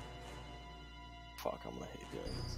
There's Okay. sheets, like a lot of the beds are made and some of them aren't, and it's got like a fine layer of space dust over everything. Okay. It's very cold, you could tell. Like just looking at it all, like just because the ship has obviously been exposed to space. So everything's got that Okay. same fine layer of frost and dust that the cryopods in the cargo bay did. Okay. I'm gonna get on comms with Aaron and be like, hey, I might be about to do something dumb, but I'm gonna go into this room because I can't quite see everything. So just be ready for something in case. And then I'm gonna slowly open the door more. Is it literally just like a push door? Yeah, it's similar Yeah, to like the a- other doors where it's got like a handle latch, but then just Okay. If it's I all were to pretty let go it's all of the pretty ruggedized. It's a mining frigate, so basically Okay. everything's made out of metal and heavy duty. door- Okay. Like, is it one of those doors where like as soon as you let go of it, it'll start auto closing, or does it just like stay like idly open? It'll probably stay idly open in this case. Okay. Maybe it'll be Yeah. automated when there's systems online. Like there's definitely like some sort of hydraulic system, but it's not working currently. Okay. Gotcha. Alright, well, in that case, I'll slowly push the door open and just take, like, a couple steps inside the room. Alright. Immediately you notice in one of the bunk beds, there looks like there's some sort of, like, just a journal face down. Like, it's open, but it's faced, like, pages down on the pillow of one of the beds. Okay. And you also notice that pretty much, like, you can see under most of the bunks, because they're, like, high, like, they're basically steel pipe. And you can see above, like, you know, under most of them, there's, like, there's not really, like, anything left. Like, there's no, like, normally this is where you'd kind of put, like, foot lockers and storage and shit, but it looks really, like, curiously empty. But you do see what looks like a lump under a bunk at the far end of the room. Just a dark shape. Cool. Like over this way. Cool. Does the lump appear to be moving? No. Oh, fuck. Okay, I'm gonna take like a It looks like a pile of blankets when you shine your light over it. But you're pretty far away. You can't really tell. You'd have to pull it out from under the bunk to get a better look at it. God, I hate this. Alright, I'm gonna take like just a couple more steps forward. Like, alright. Am I at the bunks yet, or do I need to get? Yeah, there's basically 2 rows of bunks starting from here to you, and then on the other side of the room, from like the other wall to like the other door, there's like more. Like it's just like it's like 20 bunks in like 2 rows. Okay. I'll get like maybe 1 or 2 rows of bunks down. All right. And try to get a better look at it. Alright. You walk past the bunk with the book on the pillow, and then you see under the bunk at the far end the lump. It looks like probably a body and some blankets curled up in like a fetal position. Okay, I'm gonna call. It's got some blue, like some very cold looking feet sticking out the bottom of the blanket. Okay, yeah, I'm gonna call Aaron over, motion like gesture towards the potentially dead body or, you know, some sort of body, and I'm gonna keep walking towards it, but have them, or I'm gonna ask Aaron to get their vibe shetty out. I will get my vibe shetty out and just get ready to stab this thing if it starts moving. Yeah. So far, you see zero movement. Cool. Yeah, you get on one side of it, I'll get on the other. So, Phil, I'm assuming you're hearing all this over the comms as well. Yep, I'm confused. But at the same time, I'm just like, you know what? I'm safe where I am, maybe. I mean, at the very least, you could just dive back into the Hannibal and close the door. Yes, so, I'm safe to an extent. Yeah, you're a hell of a lot safer than we are right now. Yeah. No movement. I hate how long this ship is. It's dumb. I hate it. I hate long corridors in horror movies. All right, cool. It's much more properly designed. No corridor longer than 10 meters. Yeah, it should be illegal. I also hate all these blind corners for things. Great, love it. Love 90-degree fucking zero viz. Alright, so you said the lump is like directly under a bed? Yeah. Curled up, facing the wall under the far bunk. Fantastic. Okay. Alright, let's keep making our way down on there's zero movement from what you can tell, and can you give me an intellect check? I can try. And can you use you can add your military training. Can I help him? Okay. Have you got military training? I do.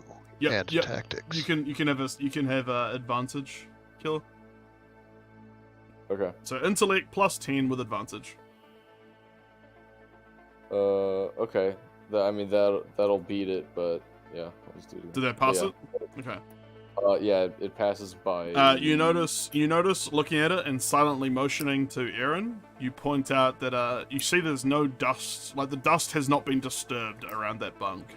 Like the dust is like thick enough on the floor that if that thing had moved recently, you would have seen something in the dust probably.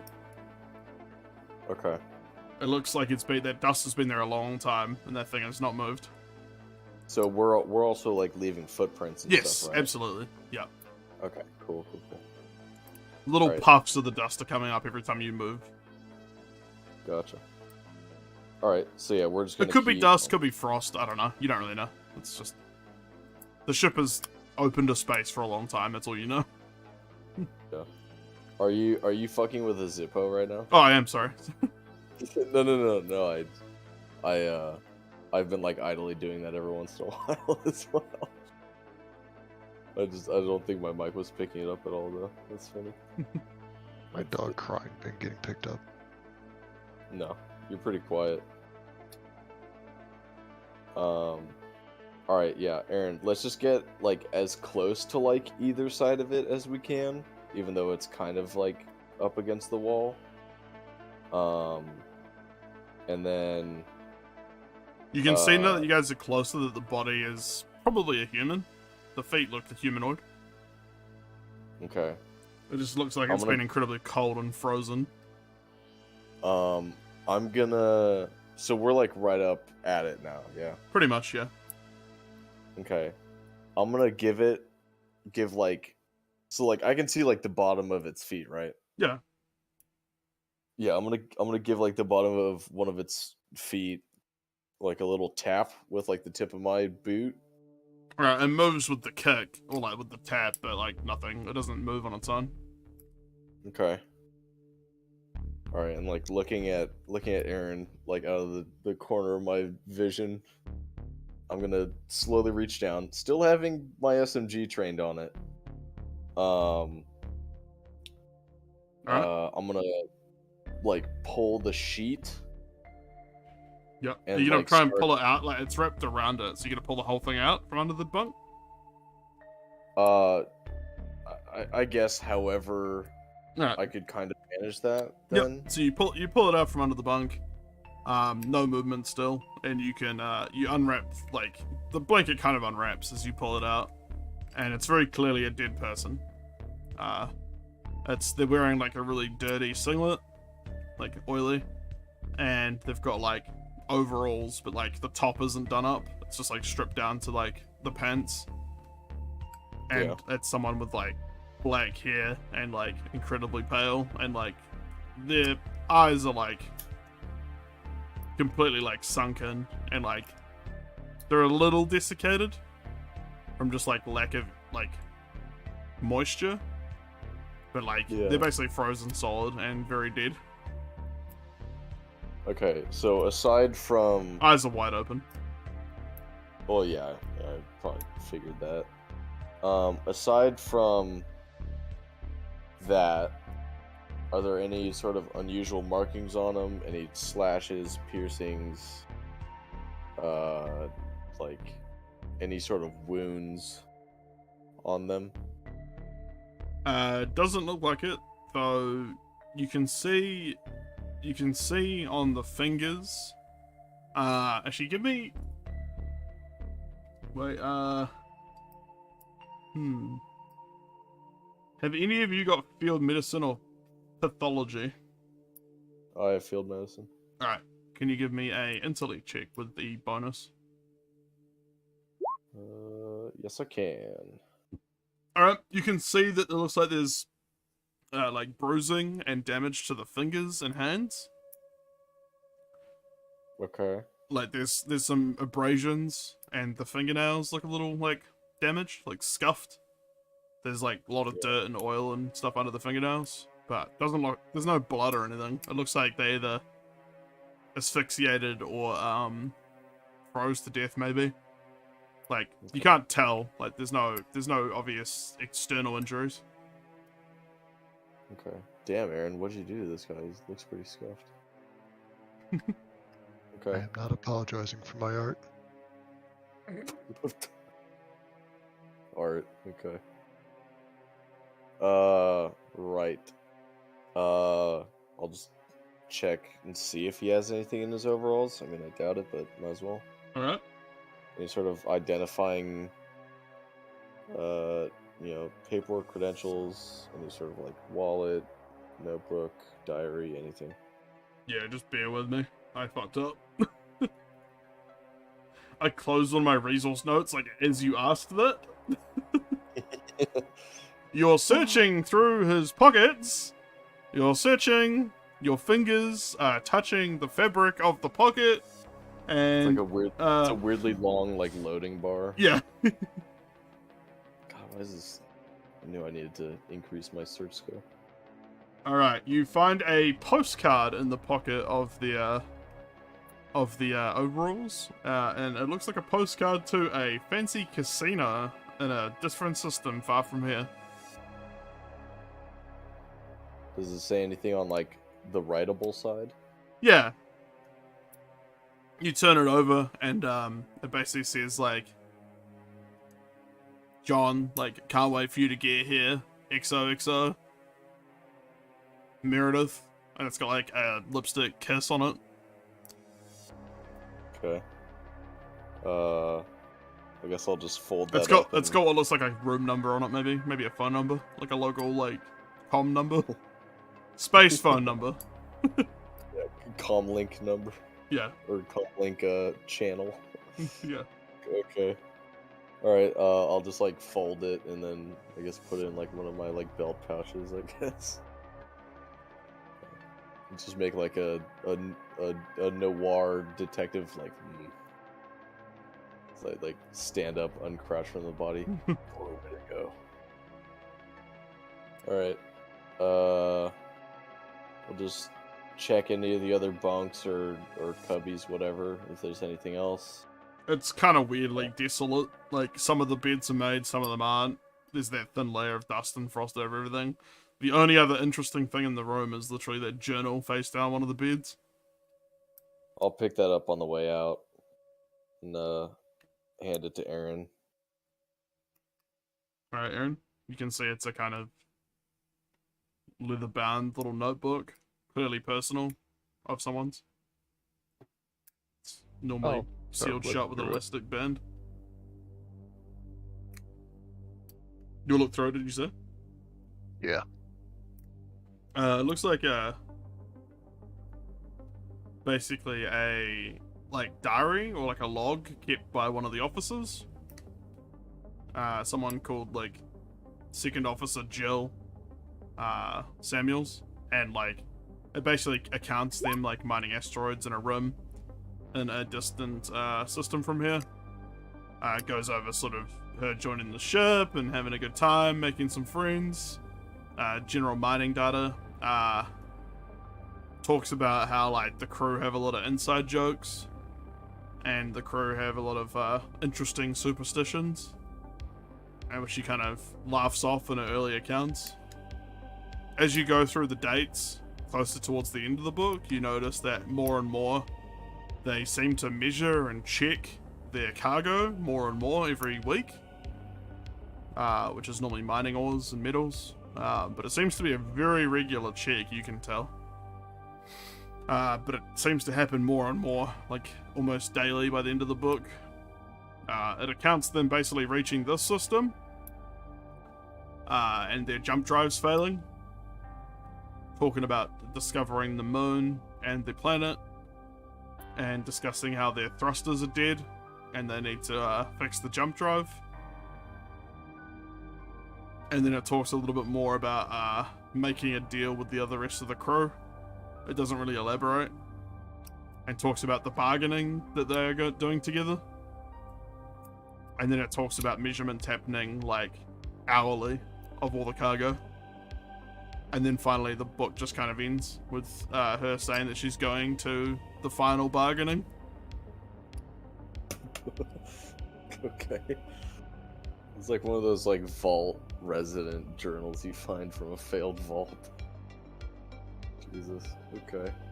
The cargo bay was empty, right? Yeah. Aside from the cryopods. I get the feeling they were held hostage here by whoever's on the moon. They were paying with the ore they had mined up, and when that went dry, they were stranded here. Something other than like just this crew happened.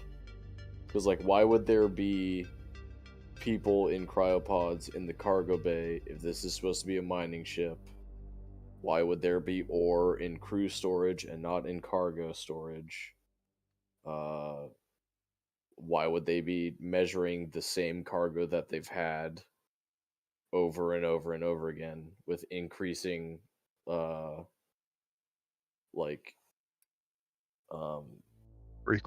frequency, yeah. Like, that seems like some sort of like madness, or people not trusting each other, and like people thinking that like someone's taking some of the supplies or whatever. Yeah, some sort of like stressful situation was going on here. And it seems like that was happening potentially even before they got here. I'm not sure. Yeah, definitely something weird. Not to mention the fucking creatures. Like that's a whole nother thing to add on to this. But yeah, okay. I guess let's just keep going. And I guess we'll while Phil's in the bathroom, I'm assuming he's just guarding the Hannibal. God, we need to talk about these union breaks, man. The problem with all being in the mining union, you get a lot of mandatory smokers. Yeah. Fuck. All right, we'll exit back through the door that was like just idly left open. All right. And I'm gonna poke my head around this corner. All right. You can see it's a very, from what you can tell, it's pretty much identical to the other thruster room you found forward. Okay, good. Like pretty much an exact layout, but probably controlling the rear and the back side, like the kind of rearward starboard and port thrusters and the belly thrusters and the rear thrusters, like the direct opposite of the other thruster room. Gotcha. Okay. Similar, from what you can tell, similar to the jump drive room. It looks like something happened to these thrusters, like they burnt the fuck out and slagged. Like a lot of the equipment is melted and like charred.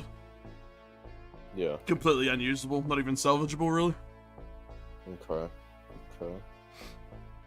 Cool. Alright, we'll just go down and reconvene with Phil then. Alright. You can see the markers on the walls now yourself, and you can tell that this is the mainframe room, and then further down is the reactor and the mid bay. Okay. Does this door have a porthole on it? Yep. It's got like a little square slit. Okay, I'm gonna try to see if I can see anything from the the little window. Looks like an empty room in terms of like organics, but you can tell that it's like basically got like computer equipment on like industrial racking, and like it's got some access terminals. There's a couple of blinking lights, so like if there's no power in the rest of the ship, it's probably safe to assume there's some sort of backup power system or like auxiliary power. Yeah, something to like keep it taking idling. over. Yeah. Okay, cool. I'll just give a little nod to Phil as he looks like he's really trying to concentrate on something. And Aaron, you want to keep following me down, or you want to watch our backs? I'm back. Sorry about that. Okay. You're good. Following you, I'll just pull up the rear. Damien's explored a little bit while you were gone. Hooray! You guys feel free to explain what you found in the journal to Phil. Aaron, you want to film in? I feel like I'm doing a lot of talking here, so.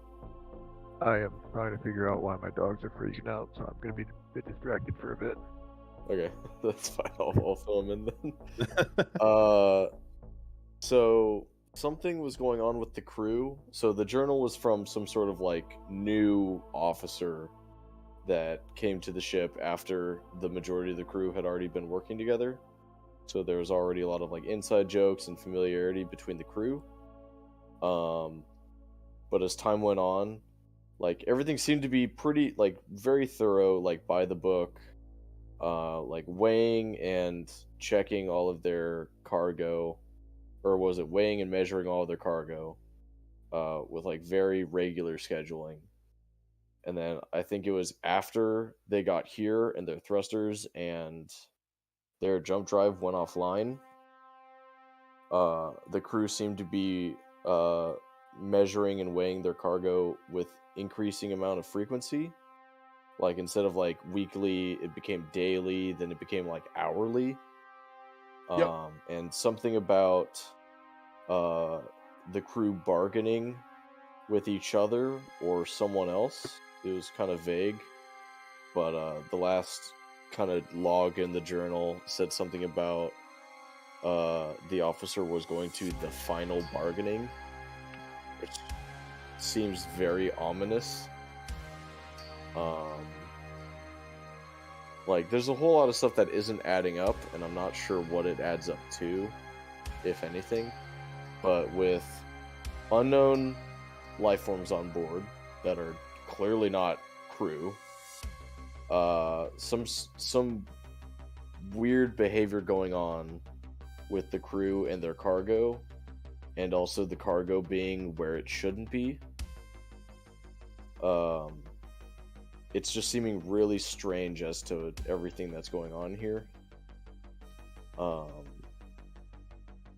Yeah, and I'm not sure what it means, but it's definitely something fucky.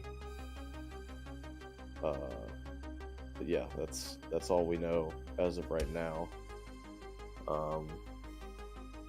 Maybe the reactor or the medbay, most likely the medbay, can tell us something. If not, it's just gonna be one of those. Yeah. Yeah. Oh, sorry. Yeah. Fucking duh. Or the mainframe can tell us something. Mainframe looks clear. I'm gonna keep going down, and I'm gonna check the medbay first, and see if anything's in there. And with that being said, I'll peek my head around the door if there's a reactor room. Reactor room appears to be a sealed airlock. Most reactors on most ships have an airlock by regulation, because the reactor is normally the most protected part of the ship, both for radiation shielding and for emergency reasons. Yeah. But so that's like not out of the ordinary. And then basically the mid-bay is a closed door. It's a little bit more sturdy than the rest you've seen so far, just because like most mid-bays, again by international, like interstellar law, are typically designed to be basically like enforce a quarantine.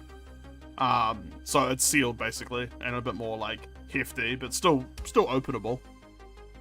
There's no lights or emergency quarantine lighting around it. Like you can tell it's not in quarantine or whatever right now. But there's no porthole. You can't see inside. Cool.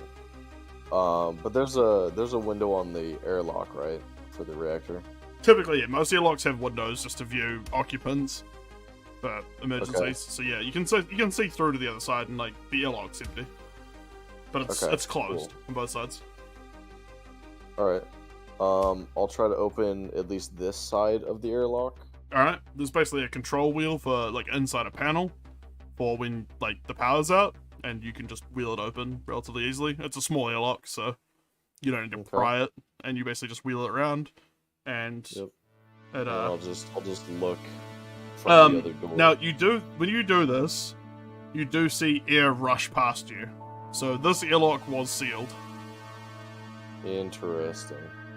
Atmosphere blows a lot of the dust and frost away from the corridor and like down the corridor towards Aaron and Phil. Okay. Sorry about that. It's silent. Okay. Anything on the other side of the door through the window? Nope. Looks like a pretty standard. As far as you can tell, it's got like machinery and honestly, it looks like a reactor room, pretty much like most ships. You can see like the access terminals for like monitoring power output, and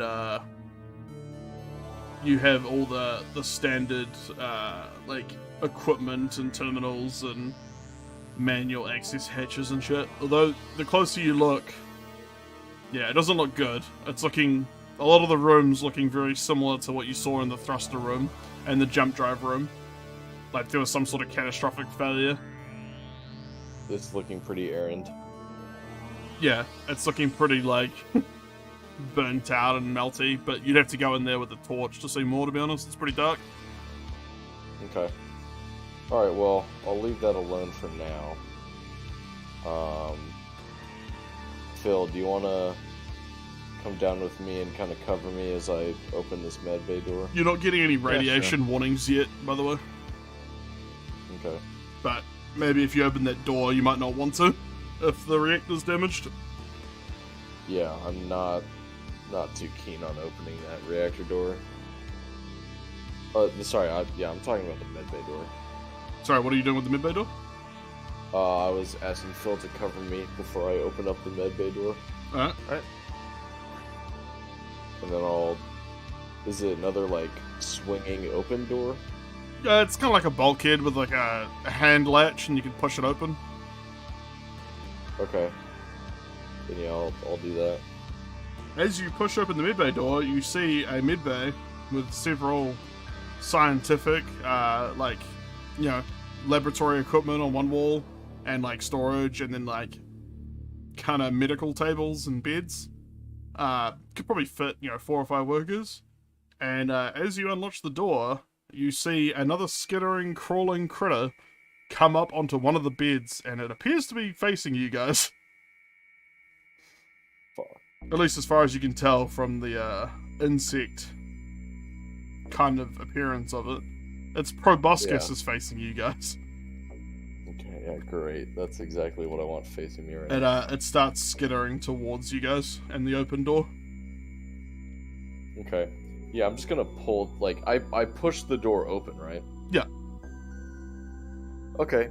Yeah, I'm just gonna pull the door back closed. Give me a speed test, please. I don't know why I fucking minimized my sheet. Bill, do you want to help him shut the door quickly? Yeah, I do. Yeah. Yeah, you can do it with advantage. Okay. Fantastic. Let me just I check say one that. thing.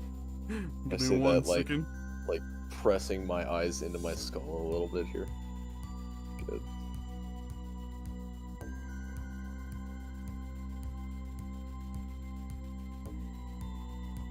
Alright, you shut it in time though. The creature gets pretty close. It basically does like a little skitter down to the ground off one of the beds, and then it's skittering pretty rapidly towards you, leaving like a trail in the dust. And it looks wet and slick with ooze. And it's got that pale kind of skin tone as the other one you saw earlier. And as you basically see, like, start to see it, like, release some sort of spray from maybe its mouth parts, like as you shut the door, and you can feel something impact the door. Great. But you latch the door shut, and it's pretty sealed. Okay. For now. Does the door open towards us, or does it just open inward? It opens inward towards the mid bay. Okay. So we don't have to like hold our bodies up against it. No, you latched it fine. Okay. Alright. And because it's a sturdy mid bay door, it's like you're probably okay. Okay. I say, just because the airlock is fairly close to us, we keep our eyes on this door while... Oh, excuse me. Oh, God, I had, like, acid burp. Oh, Jesus.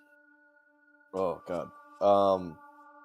Aaron, if you can check the mainframe and see if there's enough power to gain any sort of like insight as to what the fuck is going on here, while we keep an eye on the door here.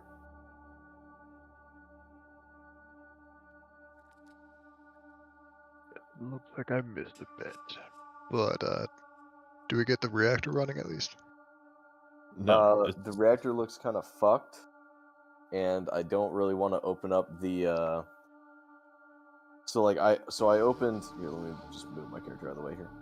So I opened this side of the airlock, but just because of how kind of screwed the reactor looks, I don't really want to open the interior airlock door for fear of like radiation leaking out. And when I opened the exterior airlock, there was atmosphere because there was like a hiss and like a little whoosh of air that pushed all the like dust or whatever sort of like coating that was on the ground like down the hallway to you guys. So the reactor seems to have atmosphere, which I don't know if that's good or bad or if it really even matters too much. I mean, it was said that the reactors kind of melted a bit, so highly possible that it's unstable and we should keep the door closed. Yeah, there's air, but it's probably spicy air, and I don't feel like breathing that. Well, you're wearing a suit, so it's fine. Well, yeah, I mean, just in general, like I don't think this suit's gonna protect against fucking short range radiation. Most Vex suits have enough to protect from like stellar radiation or like gamma, like from like being like spacewalking, but like acute radiation from like a reactor is quite different. Yeah, it's different when it's like point blank from a Which radiation you all know source. from Reactor Training 101, first day of space school. Yeah. We had a Don't class for swim in going to reactor water.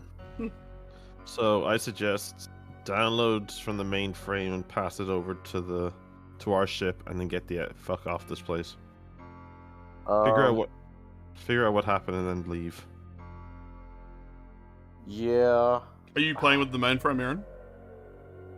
Yeah. Can you give me a intellect check with the old computer bonuses? Your turn. You can also download the network data. You basically can get through the security system in place and network that data over to Mommy. Nice. You recover basically the cargo manifest and log talking about transporting, like there's basically some sort of like botanical research mission mentioned in the manifest, and that would maybe explain the tea and the botanists in the cryopods. Talks a little bit more about mining asteroids in a belt in a system far from here.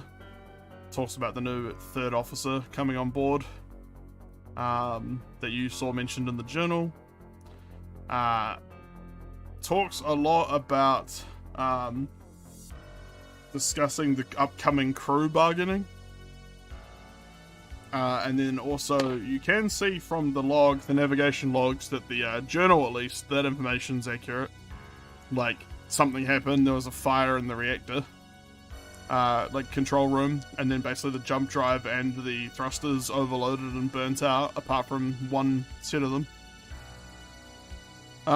So they could slow their speed and basically coast, but then they lost, like, control in other areas, so couldn't really, like, get out of the system. You do see there's some CCTV footage from around the ship that you could theoretically open or download. I'm gonna open it and see what's going on. Alright. You basically see, like, crew milling around, having lunch, doing their duties. You see footage from out the front of the ship firing a railgun of some description at an asteroid and cracking it entirely. And then you see footage sped up of, like, crew going out in vac suits and, like, harvesting ore and shit, like, manually, bringing it back to the ship and storing it in big bins in the cargo bay. you fast forward through the data now. You basically see the crew meeting frequently in the cargo bay for what looks like a pretty heated discussion. You can see the captain, or at least who you think is the captain, waving his arms and yelling. This is all silent, by the way, this footage. Yeah. You basically see, you fast forward to the date intimated as the problem's beginning. You see the ship make a pretty regular jump, and then it appears to be in this system with the moon and the planet and the debris field. So the debris field at least existed before this ship turned up, of all the different derelicts. Then you basically see the crew going and fighting fires and dealing with stuff in the reactor room and the thruster room too. You see some crew dragged into the mid bay, obviously victims of the firefighting. You fast forward a little bit further. It looks like, at least with the mid bay, there's at least one person covered with a sheet. Probably dead. You see footage of the hallway at night, or like at least with shipboard night.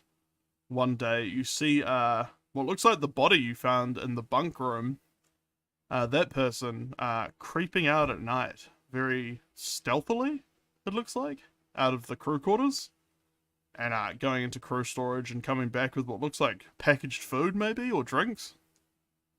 And then sneaking back into the crew quarters. That's the only time you see them come up on the CCTV footage. Based on your analysis of the footage, you think maybe a stowaway? Or someone who doesn't want to be found, at least? And then finally you see basically another meeting on the cargo bay of the crew all watching the cargo door as the captain presses some buttons on the door and they all get vented out into space. They appear to take this with complete calmness. And you see the majority of the crew just fire out into space. Everything not strapped down goes out with them. Tools, a forklift, lots of clothing and equipment. Oh, we could have had a forklift. And basically, you don't see the stowaway turn up on the footage again, though. And then you see basically that the footage stops once the main power systems and the emergency backup power generator failed. Like, basically once the reactor takes down with power, and then finally the emergency backup systems failed, the recording stops. But the ship was basically empty at that point.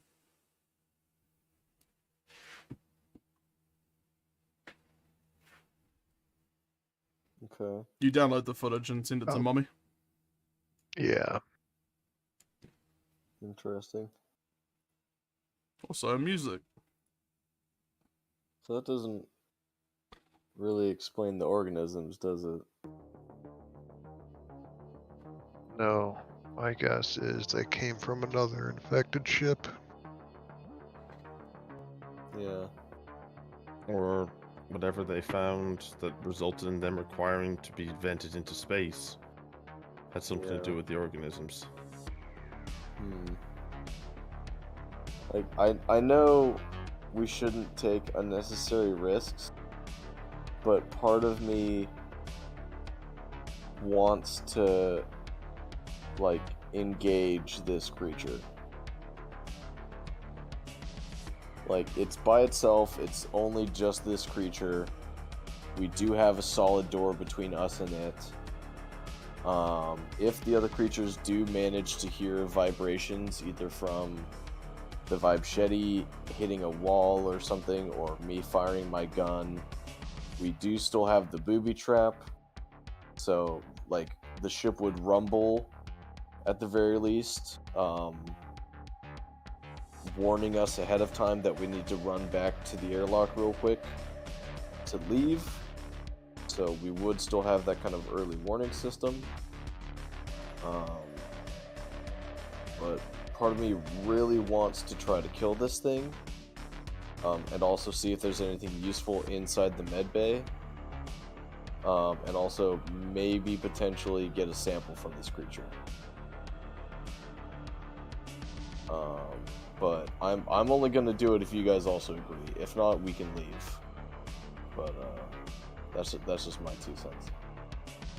Well, maybe for safety, dealing with the smaller one, maybe being able to dissect it, learn about its physiology. So if we come across something similar, we'll know how to deal with them, and also kind of know how things are, should we say? Might be for the best, but if we stay here too long, cause issues, there is a high chance that we'll have to deal with more than just the one. Yeah, I agree. Aaron? I think that's a fair assessment. It would be nice to know if we can effectively fight these things or not. Okay. Do you want to give me a hand with the door? And, sorry, while we send me a message.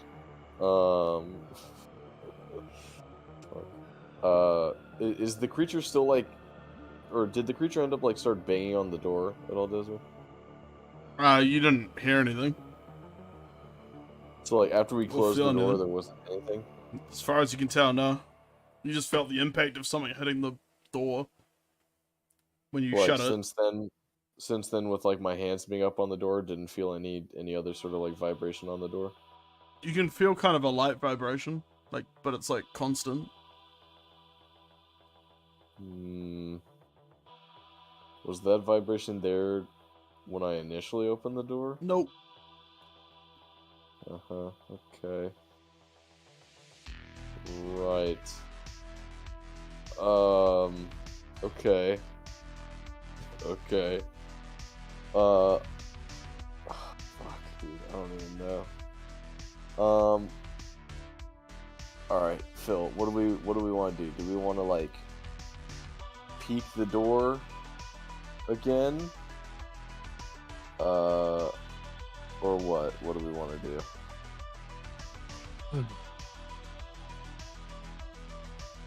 We may have to be,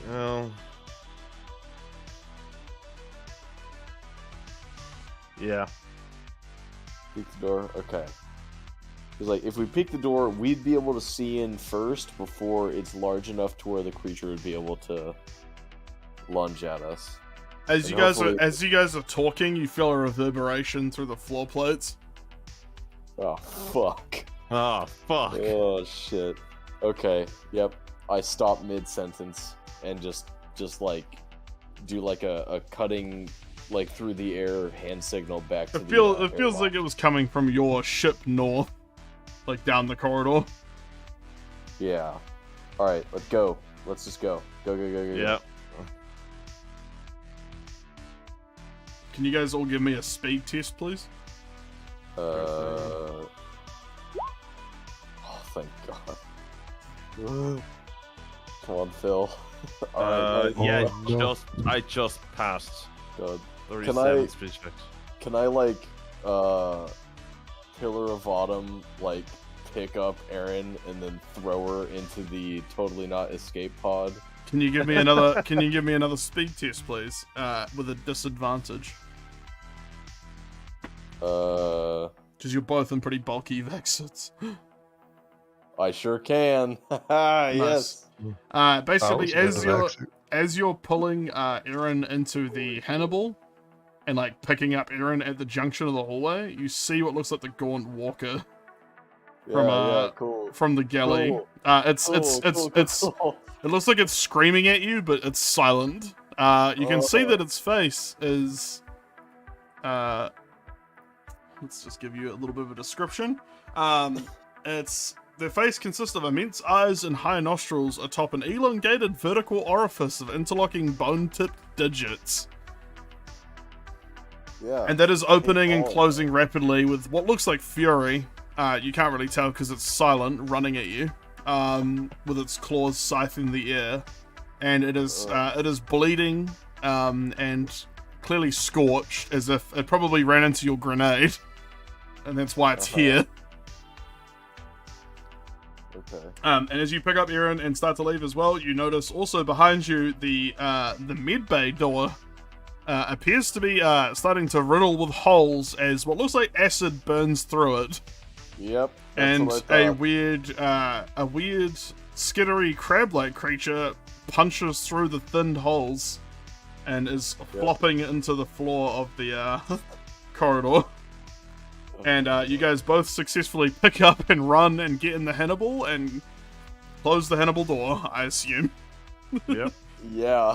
As Phil guns the throttle and retracts the little docking pitons, and you move away from the ship with your lights no longer illuminating it. So just to clarify real quick, for the Hannibal, is the door that we leave the Hannibal, is that on the back of the ship, or is that like underneath where the pilot seat is? So you know where the door, you know the like the escape pods from Halo?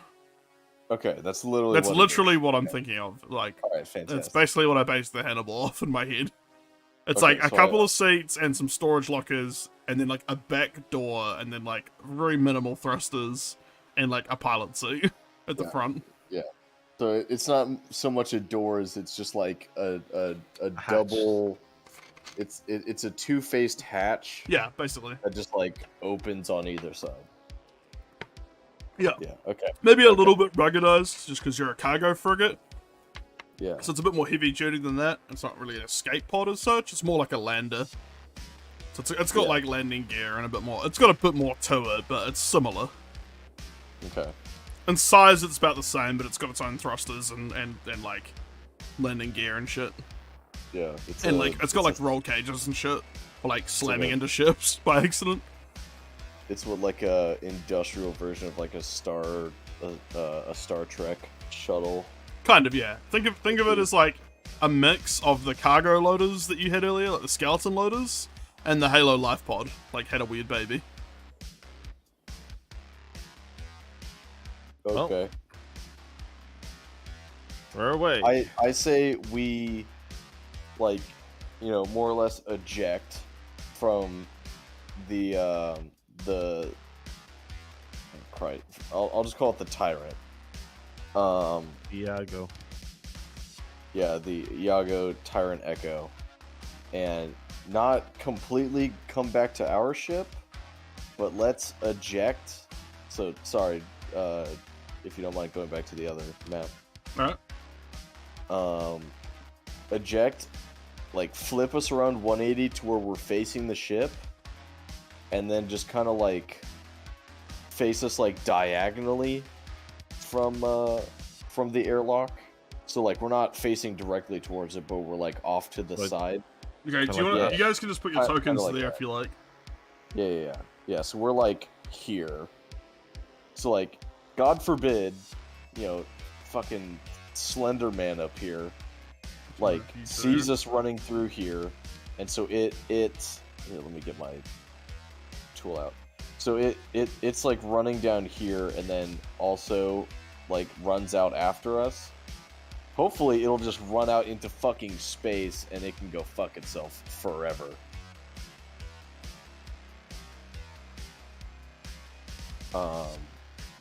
You want to do that, Phil? Yep. Oh, moving it out and hovering. All right. Basically, basically hovering at this angle, kind of. Yep. The ship is kind of pointed this direction. As you guys are watching with the lights trained on the airlock hatch, you see the crab-like thing appear and like kind of wiggle its proboscis and wiggly fingers at you, and like its legs and its tentacles. Like sure. it feels like it can sense you, or at least can see you. Maybe, who knows? But it kind of skitters around the airlock on the outside. It appears space doesn't really affect it. Like it can handle the vacuum. Oh yeah, I mean, and then it are, like hermetically sealed. Like a cockroach under the fridge, it zips back into the ship, not to be seen again. Great. Okay. You don't see any sign of the big gaunt thing. Oh God. Okay. At least we got all the information. Yeah. Jesus. Well, the other one didn't come out, so the grenade was enough to kill it, but at least anyway. Yeah, but it killed the creature I wasn't necessarily worried about. Yeah. Well, we're not gonna come back here. If need be, we can just blow a hole in the ship. Yeah. Yeah.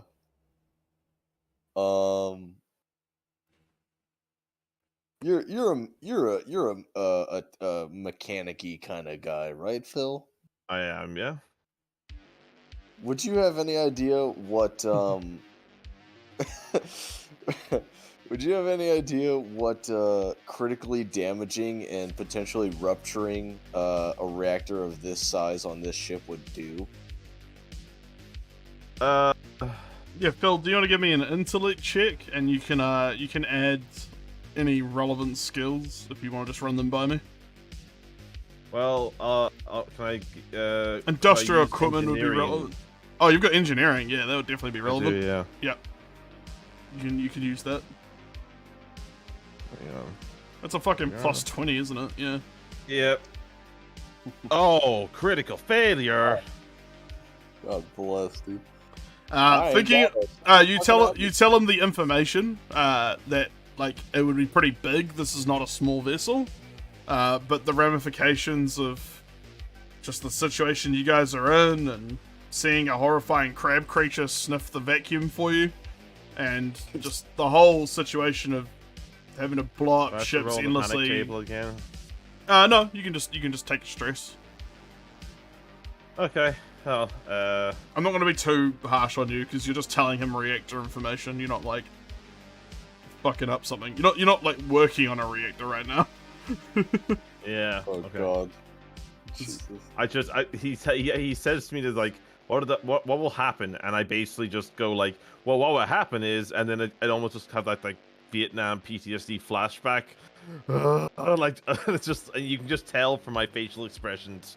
It's Just probably emotion. bad. Yeah, you're trying to answer his technical questions, like turning around in the pilot seat, while you're also training a spotlight on a weird skin-colored crab creature that can handle vacuum, and you're also in like the pitch black of space with only your spotlights illuminating the horrifying crab creature. So like, yeah, you're not doing great, like mentally. I'll just be emphasizing this will probably be bad. Like, why the fuck do you care? Do you not see this? You not see this thing? Life that can exist outside in the vacuum of space, does that not terrify you? What's What like, else is out there? Life finds a Like- way. Life I persists. can exist in the vacuum of space. Life That might would be bother the me, wrong word. Yeah. Existence But you also don't Right. spit acid. that we know of. We hope you I don't spit know. acid. Not at you. Don't worry. No, Aaron Yeah. just throws shade, not spits acid. I'm just gonna like extend your little box of visibility. There you go. Okay. Phil, do you want to like bring us back into view to where we're level with the airlock? Like not any closer, but just to where we can see into like just that like bit of hallway. Yeah, so I'll move to about here so I can look straight down. Yeah. You can see immediately when you guys move into space that you think the creatures are steering right at the ship, and they're kind of milling about near the airlock. You see the Gaunt do what looks like another silent scream at you, and then kind of stumble up north into the darkness of the ship. Oh yeah. I hate all of that. And then you see the little crab thing just like antennae wiggling, just staring at you. And then climb up the cool. back wall onto the ceiling and also skitter away. Oh fucking Jesus! I hate all of this, dude. All right. Well, All right. Mommy. You're not gonna like what I have to say. you're gonna say we have to go in and deal with it, aren't you? What? So what? So here's my plan, right? As you guys are Yeah. talking, staring out the window, you can all take an additional stress as you see the Gaunt Walker come back, look at you again, do another silent scream, but you can now see the toothed maw is like slaked with fucking gore. Okay. Like, it is covered in gore where previously it wasn't. Mommy. And then it's gonna, like, run past you. Mommy here. How soon can you get a firing solution through the cargo bay and the side access doors? I was gonna hope that maybe they fire into the reactor, if anything. Yeah, if she could do like a firing solution, like here, like just like a cone from like here to here, that'd be great. Use the mining laser. Mommy's little computer avatar appears on your like HUD and just does like a big shrug. Like, it wouldn't take me long, but I'm not sure what kind of damage that would inflict on the ship. Fuck the ship. ship. The ship is in a state of it's done. We just have biological life forms that are. The reactor won't get the thrusters enough power to crash this into the moon. So. What kind of spread? How many rounds? What do you want? Point of origin, aiming for. Like, I need maybe a little bit more data. I'd say if mommy wants to, like, so, like, if mommy's having the ship face this way, right? Yep. If mommy wants to just fly, like, sideways, but, you know, keeping orientation. So like a coasting broadside. Yeah, like, just, literally just strafe this way, and then just shooting. With what, like the belly and the ventral and dorsal autocannons? Yeah, like, so shooting from, like, here to here, just, like, I don't know, a solid, like, 40 rounds. Just really just pepper it. On my way. You might want to pull the Hannibal down. Yeah. Like, galactic down on the Z-axis. We should probably dock with the Kaitosai first. Yeah, so Phil, you basically take the Kaitosai back to, like, the embrace of the, you take the Hannibal back to the embrace of the Kaitosai as Mommy just starts her gun run, as it were. You just hear, like, once the cargo door shuts on the Kaitosai, you basically hear, like, the fucking ammo feeds going pretty hard, and, like, internal systems firing. What does Give me a second. sound like in space? You just hear, like, the auto loaders in the mechanism, like, as it, like, dumps round after round at it. Yeah, Dozer, when are you dropping your mixtape? I'm dropping it right fucking now! Wait a second, I'm just gonna do a couple of rolls, as it were. Yeah, the album title will be Gaping Maw. Ugh. The second that he said, the second Dozer fucking said the gaping this, I was like, gaping. Why did you use that the word? gaping dragon. That thing was fucking ugly. I need to find that. It reminds me of if you took a Wendigo from Until Dawn and mixed it with whatever those like nightmare creatures are from Amnesia. Like, if you mix the two of them, that's what it reminds me of. And neither of which are pleasant. It's the sewer's toothiest gator. Yeah. Bear with me, I'm just running. Mummy's just doing targeting simulations. Bear with her.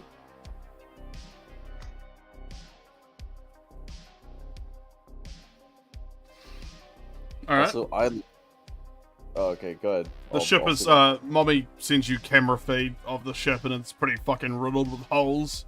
and shrapnel's like pulling away from the ship now, like floating in space. It's pretty thoroughly riddled from midships to stern.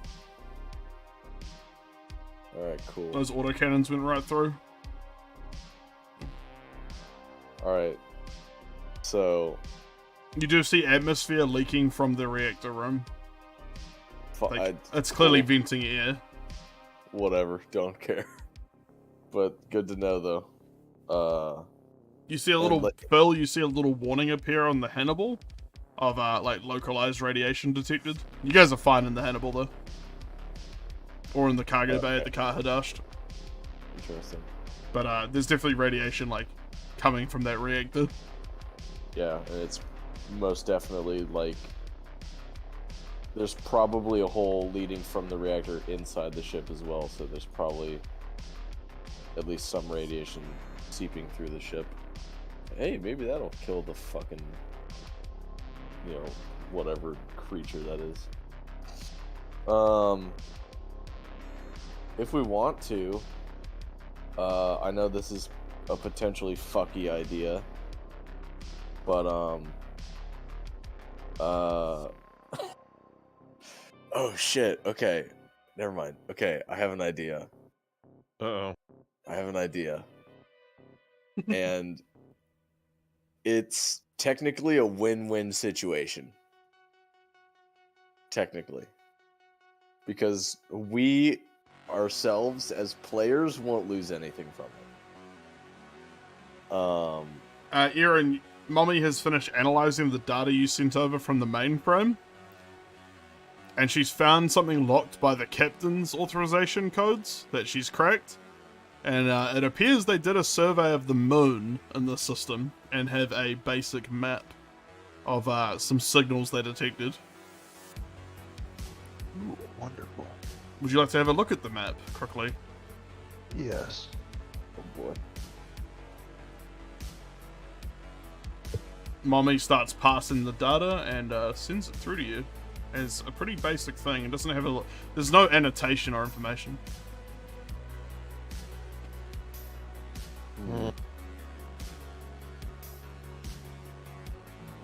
Appears to be a couple of different signals coming from 3 different sites on the moon. The one at sea looks like the highest possibility of it being a base with this moon crater. Please designate those points of interest as Alpha, Bravo, and Charlie. When we find a functioning enough ship, we'll be dropping that ship onto those positions and detonating their reactors. I don't care what's down there. It is. Mommy shrugs and she designates the left. She goes left to right based on the map data. So Echo 2 will be Alpha. Charlie 5 will be Bravo, and Foxtrot 7 will be Charlie. Okay. It's my beautiful bee.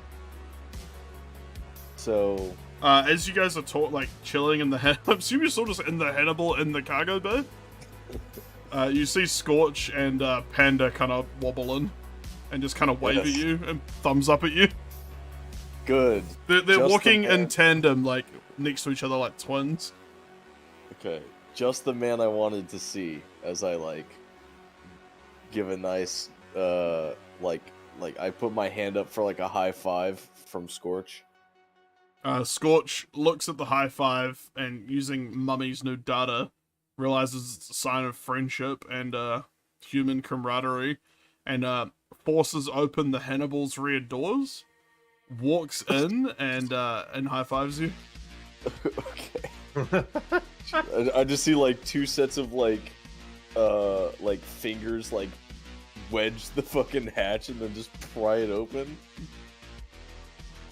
Or does he just like press a button on a terminal to open? Oh, he presses a button, but then he also puts his hands in the crack and opens it quicker than it was cycling.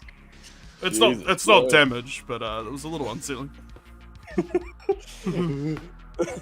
wait. Sorry, Damien. I don't know my own strength. He does a very robotic wink at you. Oh, hate that. Alright, cool. Scorch, just the He then man I turns need. to Panda and they high five. Oh, God. Oh, no. Do they give each other a thumbs up? Then they give each other a thumbs up, yeah, absolutely. Fuck. No. Not more thumbs up, man.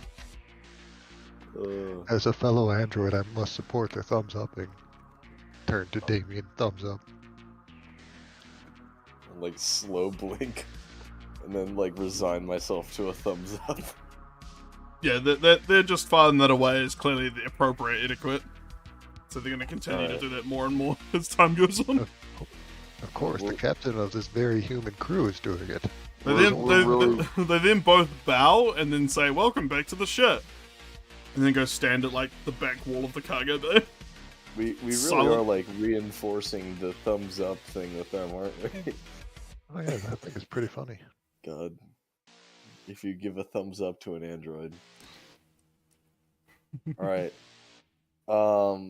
Scorch, my main being. I have a critical task for you. Affirmative. I need you to come with us to the Tyrant-Echo. As you're saying, like, come with us, like, before you've even finished the sentence, he has walked back into the ship and he's strapping himself into a seat. Good, I enjoy the enthusiasm. Panda just kind of looks like... He just kind of looks, like, watches the whole thing from, like, the back wall, silently. He thumbs up at the Hannibal. Okay. Oh, fuck. What's that dude's name? I keep fucking forgetting it. The other android? It's on. I put their names on them. Do you not see the labels? Oh, sorry, I just haven't, like... Oh, okay. It's just. I put Panda on it, like P-A-N-D-E-R. I'll put it in the chat. There you go. Alright, yeah, it's fucking Panda. Sorry, I was thinking it was the other name before I renamed Scorch. My bad. It's Panda and Scorch now. Yeah, I thought it was still that, like, Caradot or whatever it was. Cranot, yeah. Or Cranot. What a weird name. Alright, yeah, I'll just give a thumbs up for Panda. God, they really are like fucking, like, puppies, aren't they? Jesus. Alright, like, looking at Scorch and just, like, seeing his enthusiasm and like, oh man, this is really gonna be a shame if this goes sideways. And then looking back at you, Phil, I'm gonna say, alright, we need to go back to the cargo bay of the Tyrant-Echo. We're not gonna land, we're gonna hover several feet above the edge of the cargo bay. We're gonna drop Panda off at the cargo bay, and we're gonna instruct him to go to the galley and try to find the remnant of that dead bug and see if he can pick it up and bring it to us. Maybe the other organisms are dead from the gun run. If they aren't, maybe they'll see him and not attack him because he's not organic. Or if they do attack him, at least, you know, like, you understand what I'm trying to say? As I, like, look over my shoulder at Scorch again. Scorch gives you a very mechanical smile and a wink. It's like a slow... It's like, you know, when you smile, it's like one fluid movement. When he smiles, it's like 4. It's like, full smile. My child, I'm so proud of him. He's humaning. And then he puts 2 thumbs up, but he's pointing them at the other wall of the Hannibal, like, just not at anything in particular. He's just excited to be there, really. I just Phil's just gonna stop for a second and go, oh shit, I just realized they have Mommy's personality, that subroutines built into it. They're just gonna be high-fiving, thumbs up, and doing all strange things for a while now. Mommy comes on the like HUD as you say that and says like, I mean, they're not quite like me. They've got limitations in their functionality, but I did reinforce the silliness a little bit. I know you guys like a bit of humor. You're even calling it silliness. Well done, Mommy. I can't have you guys getting complacent. Well done, Mommy. I appreciate the initiative. I love that the shipboard like AI has to like think that we need to be kept on our toes by itself. Based on behaviors so far, though, I did program for maximum aggression to members not of the crew. Okay. I mean, you guys like to fire the gun so much, I figured it would be relevant. Okay. Not my fault. As usual, you're not wrong. We may have to refine that programming, but for now it's fine. There are no friendlies in this area. Yeah. Barring the crew, of course. Yeah. Phil, do you mind like backing us up to the main cargo bay and having Scorch kind of like leap from the back of the Hannibal onto the cargo bay and trying to get that bug for us? You know what? That's fine. Okay, let's head over to the. Hang on. Do we know what the effects of the explosion were? Of the grenade? No, didn't Mommy engage on the main cannons on the rear of the ship? She strafed the whole side of the ship with autocannon fire. And as far as you can tell, the reactor room vented out, but otherwise they're pretty just like clean holes in the side of it. Nothing exploded, really. Yeah, the only explosion was my grenade. As far as you know, you felt a vibration, you saw something screaming at you down a hallway. You don't know it was the grenade, but it's probably safe to assume. Yeah, I mean, I would imagine. I mean, what we could do is we could take the Hannibal to the part of the ship that we would have like mapped out to be where we had put the grenade. And we could see if there's like a hole in the ship. All right. Okay. So, yeah, let's do that first, actually. Alright. Move our ship over. So you basically coast the Hannibal back over to the big cargo bay. Yep. And, So we're going over here. Oh shit, I can't even. We're going like over. We're gonna try to orient the Hannibal like approximately where we put the grenade. And, as like, far as you can tell, the hull's intact. It's just got some, Okay. you know, like nothing on this side of the ship. The gunfire was further aft anyway. Yeah. Okay. The bullet holes start in the ship about here. Yeah. But the grenade didn't like breach the hull from the inside. Doesn't look like it. And as you drove past the cargo bay, you can see that it's just open as before. You can't see anything. Okay.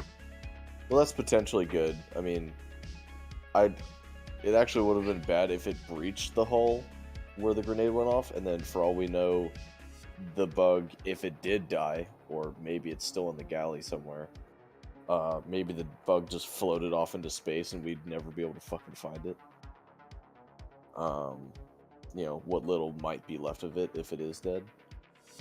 Alright, yeah, just hover and I'll brief Scorch on the route that he has to take to get to where the grenade. Mommy has already based on the fact that you took him, she already sent the data of your camera, like helmet camera stuff to Scorch. He's got like a rough layout in his mind. Okay. Cool. Enough to follow simple instructions, that's for sure. Alright, yeah. We're just gonna pelican drop. I figure you're all in the cargo bay, but still in the Hannibal in the cargo bay? Yeah, we're we as players are very much still in the Hannibal, like, running and hovering off the ground. Scorch looks at you, Aaron, and goes, "Ma'am, would you like me to engage my camera?"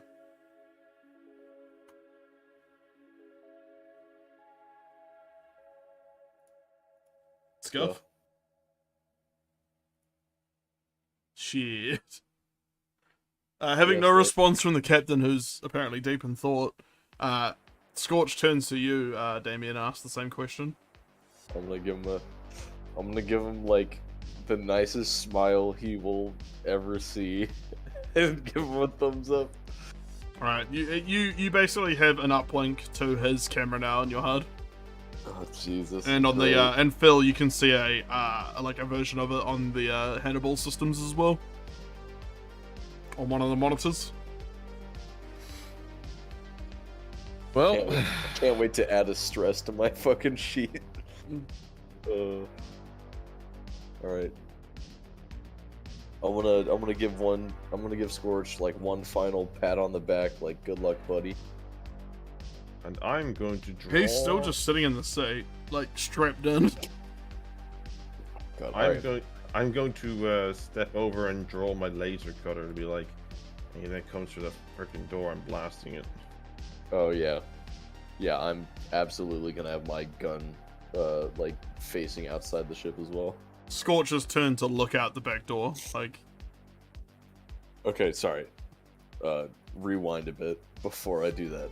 Like an adult trying to get a toddler out of a booster seat, I'm gonna start unclipping Scorch from his seat. Okay. He looks at you with this weird smile. Alright, Scorch. Big mission time. Go and find whatever that creature is and bring it to us. The small one. The anthropod. Yes, the anthropod. If there's no form or if there's no indication that like it is before alive, the sentence is over, like again before you finish talking, ow! he opens the door and just like jumps down and starts like walking off, like listening to you. He's like, affirmative on comms, and you see footage of him like approaching the door rapidly. Scorch, I cannot stress the importance. Only bring one of the anthropod creatures back if it appears to be dead. Using the camera footage, you can see, and like his use of your camera footage from earlier, he just like fucking just troops directly towards the door. You see it's basically scarred and blown out, like the grenade went off. And there's like probably blood from creatures splattered around. And you can see like wreckage of the metal like bracing you guys welded. And Scorch, you see his camera footage walk in, and he finds a little piece of like destroyed bug or whatever, like whatever's left of its carcass on the far side of the jump drive room. And then he just stomps like he just like stomps kind of like mechanically back towards you. Okay. With it in his hand. And then like climbs back up, pulls open the door again, and then like sits back down, holding it. The door was already open. Yeah, okay, well that's fine then. He just climbs up and climbs in, and then sits down again in the same seat, holding it out at you. Just idly holding it. It's like got bits missing, and it's like pretty dead looking. That's fine. A bit bloody. Scorch has got alien blood on him now. God, just I don't know. I keep just like staring at like the picture that we have for them. Oh fuck, dude. Mission complete, he says loudly, thumbsing up at you. Oh, it's like part of the body like slumps from the lack of second hand.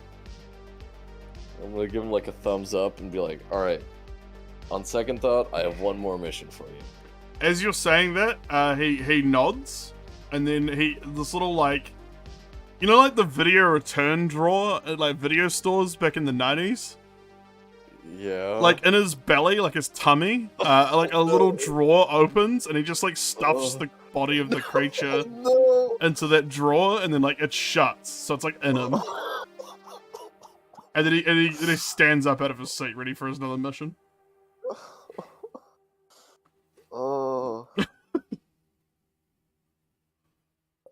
He's just staring at you, waiting. Hold on. Oh, my fucking cheeks hurt. I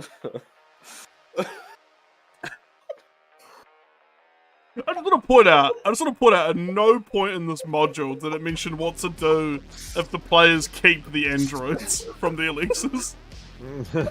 Like, it doesn't even really seem to think it's a possibility, so enjoy. Rookie mistake.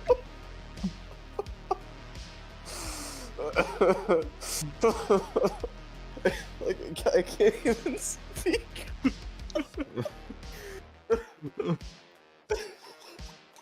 Okay, he looks at getting no mission from Damien, who just looks nonplussed. He like turns to look at Phil and Aaron. So just making sure I give we him a have thumbs the up. bug, right? Affirmative. Yeah. He thumbs up at you. Okay, let's leave. Oh, We're done. Hold on. Alright, hold on. Ooh. Alright. Okay, sorry, the same fucking image was just replaying in my fucking, like, mind's eye. Of him stuffing this, like medium to small sized dog just, like, into his fucking, like, Bender from Futurama. Fucking belly slot. Oh, It's a storage tank for storing things. Jesus, fuck. Oh my god, I was not ready for that burger. I was gonna say backpack, but then I was like, an android wouldn't need a backpack. He'd have like internal storage units. Oh, fuck, dude. Okay, alright. Oh, this is gonna suck. Now for an additional reason. Scorch, the second mission I was gonna have for you was to go back into the ship and see if 2 other creatures were dead. Or if you saw signs of life from any other life form on board, immediately run back here. I search and destroy. Well, okay. Yeah. Scorch has been in a worse situation. Like, Scorch was literally just, like, missing the bottom half of his body. He is primarily made of metal, isn't he? Yep. He's got a very rudimentary sin skin, and he's got pretty much the rest of him is like hydraulics and metal and electronics, and like a steel exoskeleton. They are built to last. He might do pretty well against the Thin Man. Not gonna lie. And he's pretty strong, so I feel like he could just crush its fucking skull or something. I'm going to unholster my revolver and hand it to Scorch and tell him, last mag, make a count. He shoots himself in the head. Yeah, he's gonna hold the gun while still giving us the Scorch takes the revolver, he opens the cylinder, he looks at the rounds, and then he closes the cylinder again and cocks it. And you see that on your camera feed of him, he's now got like a readout of 6 rounds. God, he's got a better gear than us. God, I want to grow up and be like him. That's I can't wait till issue. I get fucking murdered. God, That's standard issue for androids. this is so Most cool. combat models. He starts doing the like a calibration test. He like points the revolver at the roof of the Hannibal, then the floor, then the door, then the pilot console. And you see on his HUD like various little like HUD elements of like his helmet camera of him like recalibrating for armed conflict. Activating his fucking range finder. Alright, Scorch, if it's not too much trouble, and I hate that I'm asking this, would you mind leaving the bug here? He as you say that, he opens the storage, he pulls the corpse out and puts it on another seat, and then like closes his little hatch again. Great. And Yeah. then gives you a thumbs I'll up. buckle the bucket. He's just holding the revolver up now, like at the roof. Like the high ready. Yeah, it's just at high ready, like permanently. Okay. All right. Okay. Thank you. Yeah. Go look for. Do you recall the camera feed from my HUD of the tall looking creature? Yes, Damien. Okay. Good.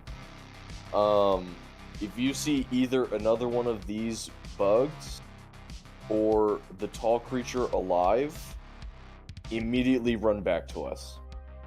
Or engage, whatever makes more logical sense in that scenario. Okay? Alright. Just staring at him. I can do Okay? that. Alright. Where would If you like they me to are- proceed next? From the corridor that you stopped at, to pick up the dead bug, turn right and go down the long corridor and look for any other signs of life. If both creatures are dead, Again, he doesn't really wait for you to finish before he's like stomping off. He climbed out of the Hannibal and just like started. touching the side of my helmet out of like reflex. If you see either the creatures, or if you see both creatures are dead, let us know.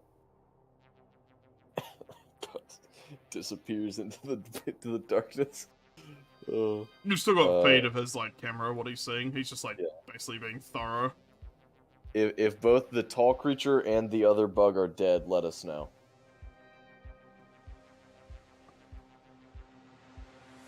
I'm just imagining an android like full tilt running.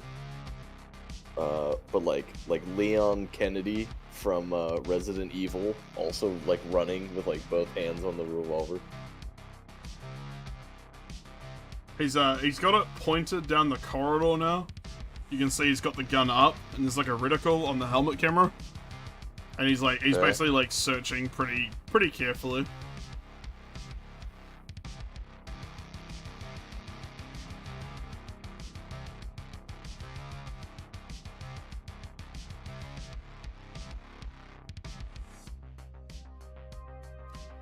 As Scorch opens the door into the crew quarters, and you can immediately tell from the footage that he's noticed a gaunt creature and one of the crawlers in this room. Okay. The body of the stowaway that you saw earlier is gone, and there's gore all over the floor around that blanket. Yep. And one of the creatures standing there has the same overall, like it's a gaunt, like before, but it's got the overalls of the stowaway, and fuck me. and like a shredded like tank top. I fucking knew it, dude. I knew it. As soon as we walked out of that room, as soon as Scuff and I's characters walked out of the room, I thought to myself, and I should have fucking said it. I should have fucking stomped that dude's head in. I fucking knew it, dude. The one head I don't stomp. God damn it. Alright. Scorch immediately fires around and kills the crab creature, like instantly. It just blow like pink mists from the revolver round. And then he fires 2 rounds at the walker creature as it notices him and screams in like silence, and walks towards him. Give me 1 second. Both impact it, shaking its like center mass as it keeps coming. Give me 1 second.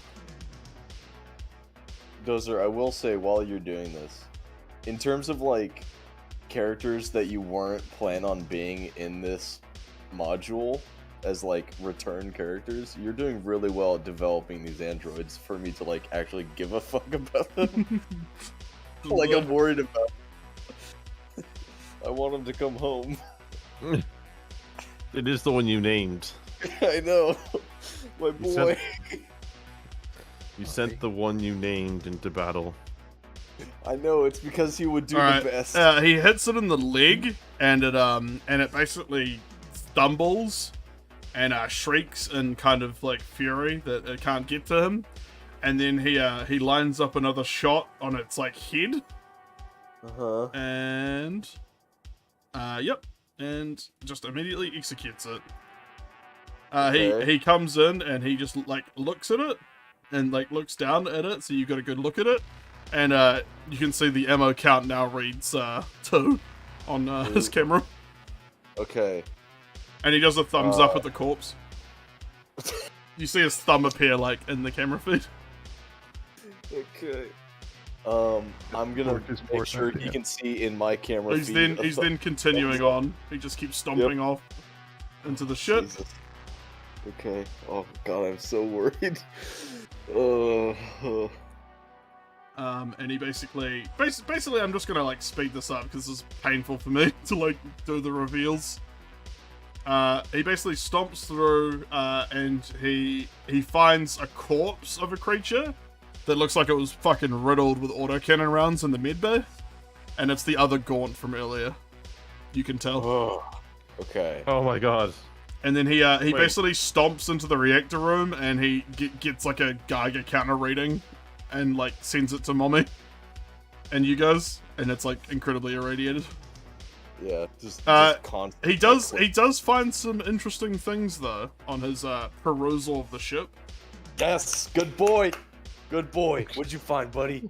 In the mid bay, he finds a weird, like, what looks like a safe designed to be safe through fire, and it's charred by fire, and it's looks like it's made out of asbestos or like some sort of fire retardant material. Okay, but is it like a personal safe, or is it like one of those? Yeah, it's pretty big. Like it's about the size of like a Pelican case. It's like it's got like a keypad on it, and it's like pretty big. Okay, I can't imagine it would be too difficult for him to carry that though. No, probably not. And there's also a guitar case. And they're just under some of the mid-bay bids. He just like saw them. Okay, all right. Would you like me to retrieve these items, crew? Yes. Yes, please. He just picks them both up and like one on each arm and like puts them on his shoulders and just like kind of just like stomps back towards the Hannibal. Okay. Did Scorch check the galley, or did he stop at? He stopped at this door. As per his instructions, he headed down the corridor. Okay. Fuck. Just. I'm I going want to to. be absolutely sure. I'm just going to reveal that because you can see the cargo bay through his camera, and he basically stomps back and just like hands you guys the cases and safe. The safe is pretty fucking heavy, yeah. But you guys can drag it into the Hannibal over the lip. All right. Can you go clear the galley where I first saw those? Copy that. He just stomps off like mid-sentence again. Thank you. Dude, we have 2 automatic room clearers, guys. You can see from his camera feed that the galley is now clear of hominids, and you notice in the galley is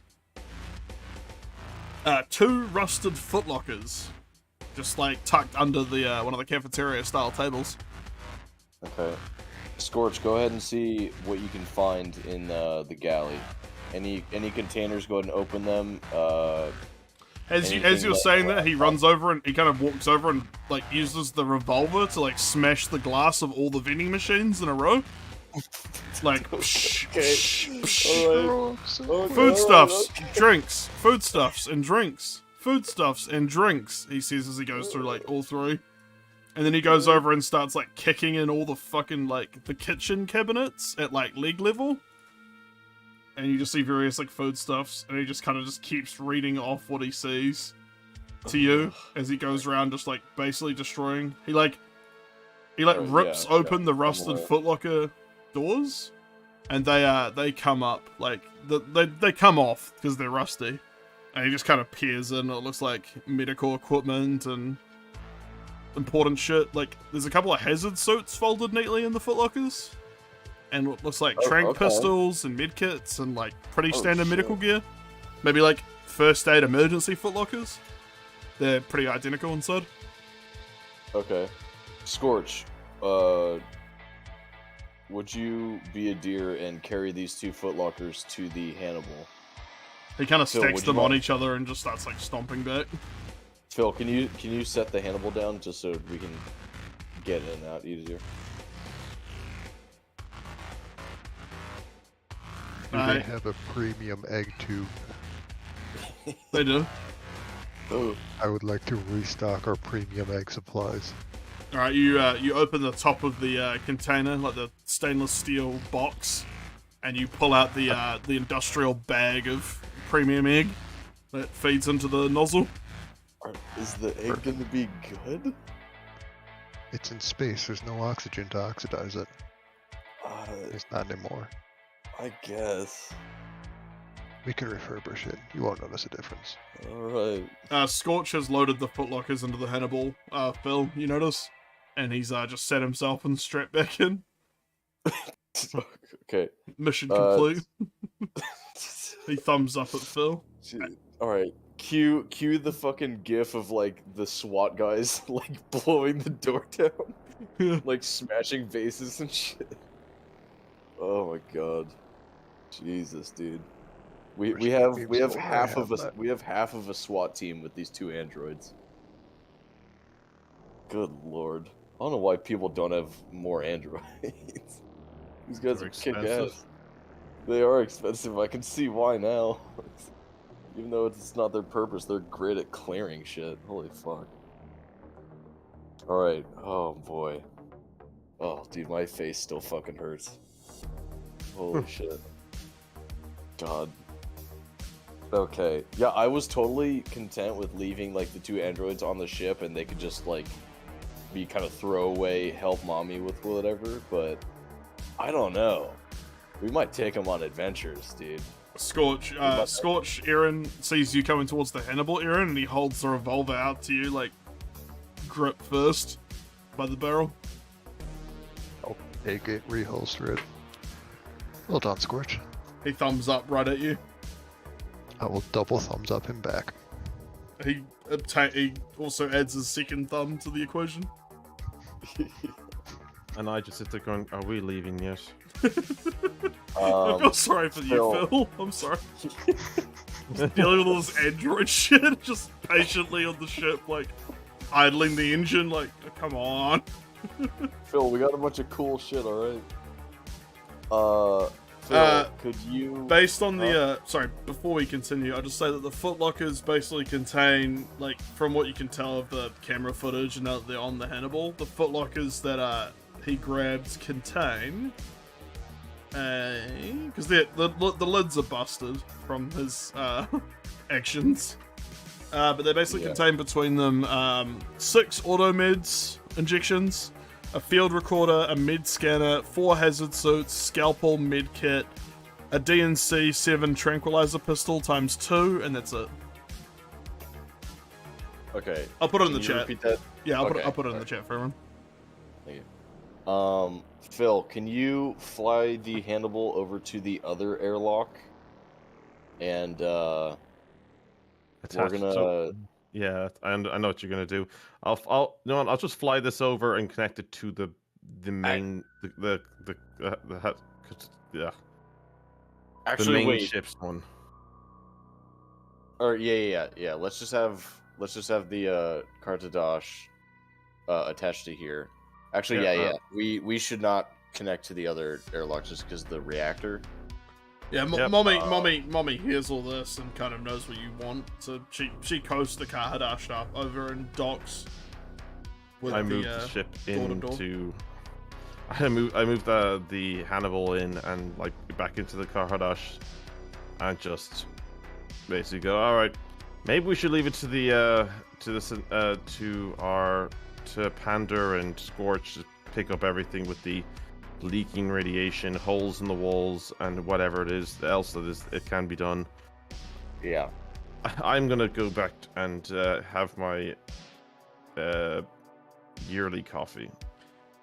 Scorch gets out of his seat and like off the handlebar when you do that and looks at you, Phil, and says, "Everything?" Oh no! No, wait. Just listen to Damien and what to take. All right. Listen to the what do they call it? The abroad team? No. Away team. Away team. Away team. Yeah, listen to the lead of the away team and what needs to be taken. I'm off duty and I just go.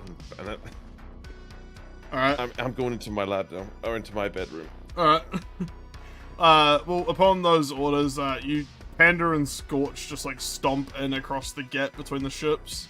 Well, like, not the gap, but like now that the containers, like the shipping areas are joined, and Panda and Scorch are just waiting eagerly by you, Killer. Okay. Good to see you, Pander. Thumbs up. Jesus. Anything we can salvage off this jump drive? It's not likely, but it's possible. Yeah. It's pretty If you slagged. want- It's evidence of like pretty severe fire, and acid from the dead alien hasn't made things better. And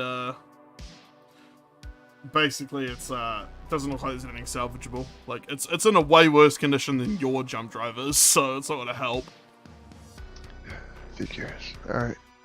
Oh, might be something on the bridge then. Yeah, the bridge should still be intact. It was only like this area that Mommy should have shot into. Correct. So the bridge should still be intact. Scorch, Pander, please collect the remaining Xeno samples and bring them into the ship for quarantine and analysis by our chief medical officer. Mid-bay? Or chief scientist. They say, just like questioningly. You know what? Just throw them in an open part of the cargo bay on our ship, and we'll deal with them at a later time. Walking in almost perfect tandem sync, they just go in, take a corpse each from the crew quarters, and then walk it back to the cargo bay the car had ushed. And then they're gonna go back, and they're just standing by you now. Okay. I'll just assume they do that for the 3 remaining like alien life forms. There's 3 total, basically, so yeah, like... Yeah, the 2 gaunts and then the 1 remaining bug. Or, well, yeah. Was there... Yeah, there's two Well, two bugs, 2 yeah. gaunts total. Yeah. Various stages of fucked up. Okay. The mid-bay gaunt is pretty wrecked from autocannon rounds, and the grenaded bug is pretty fucked from obviously a grenade, but the ones that were shot with a revolver are like, okay. Yeah. Alright.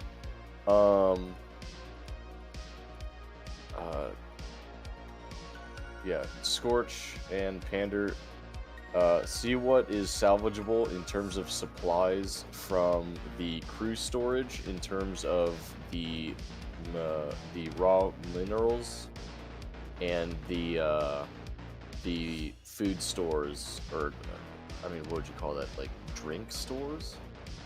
Is this tea? Any sort of goods that are salvageable from Right, the you base. see Panda go past you into the galley and just start like loading his belly Fuck. belly pouch with like cans of drink and chips and chocolate bars, and he's just doing like several runs past you as he just like goes back and forth. And you see Scorch comes past with a pallet jack, pushing like 3 of the ore bins and 1 big train of stuff with the pallet jack. And he's just kind of scraping it along the walls haphazardly as he scrapes it all past you into the cargo bay. So he's just basically taking all of it. Jesus.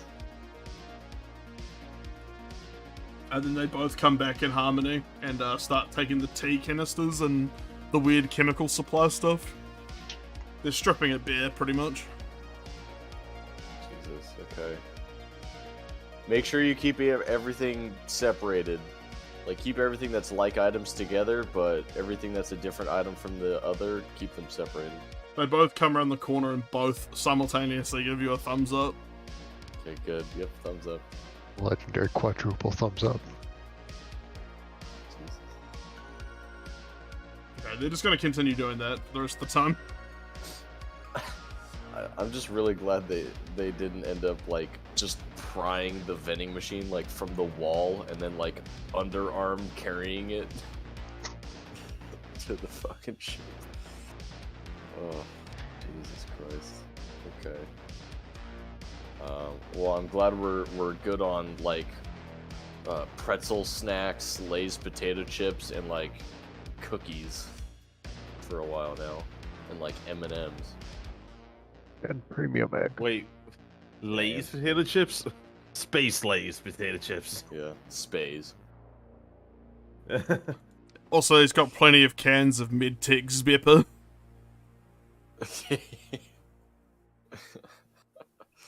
Great. Thank God. We're in the end game now. Oh, laser chips? Shut up. That's good. I like that. That's pretty funny. Alright, cool.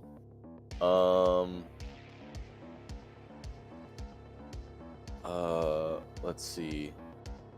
Aaron, you notice, you basically, I'm assuming you're, like, going in the bridge computers and obtaining the black box and, like, nav data and shit. Yeah. You basically pull up, you find the captain's map again, like the same data from the mainframe of the moon map. It actually does have a little bit more annotations here, though, at the bridge. It appears he annotated the locations you found earlier. So the ones that you guys designated, Alpha, Bravo, and Charlie, are, in his notes, designated as something. I'm gonna look it up. It's something else. It's some third weird thing. One is designated underground bunker to the north. Oh. You have harpoon gun designated to the west. And then you have crash ship to the east and south. Okay, so Bravo is the bunker. Mm-hmm. Alpha is the grapple. Yeah. It's like pretty Indeed. fucking big. Yes, yeah. You can see it from orbit, like if you were from the map you can kind of see the shape now that it's like annotated, you kind of can see what he meant. Oh yeah, we saw it real close. And then Charlie's the crash ship. Yeah. Does it like show a better like high res picture of the ship, or is it just like marked crash Nope, ship? it's just marked.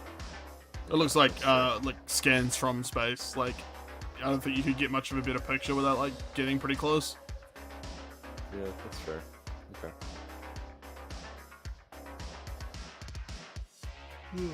Well, that's definitely interesting.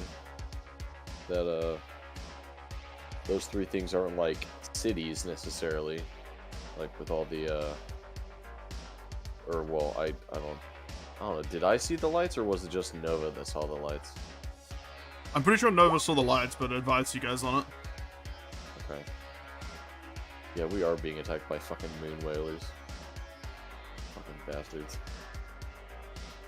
We're whalers on the moon.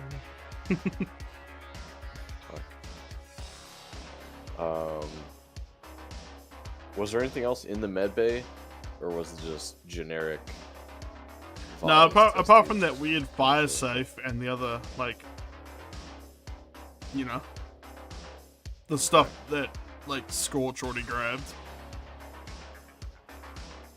The guitar case and the fire safe.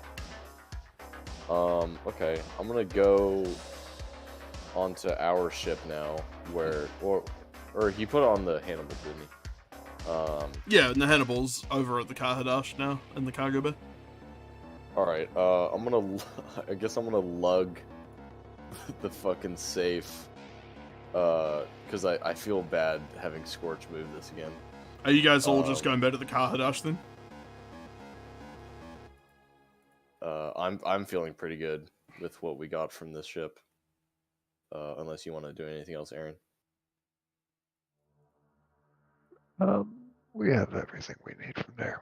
Yeah. Suffice to say, the androids picked clean anything heavy, and everything else was already kind of missing because the ship having vented pretty much its entirety out to space through first the crew venting themselves for whatever reason, and then the autocannon shots and the you basically picked it pretty clean now. Oh fuck! Right, I almost completely forgot the cryopods. Those 3 cryopods that were in the fucking cargo bay? Yeah, the dead botanists or whatever.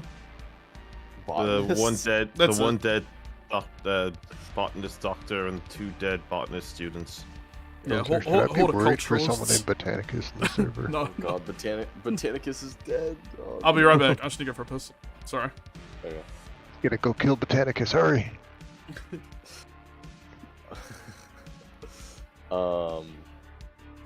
Yeah, last thing before we disengage the docking clamps from our ship to the Tyrant. Once Dozer gets back, I'd like to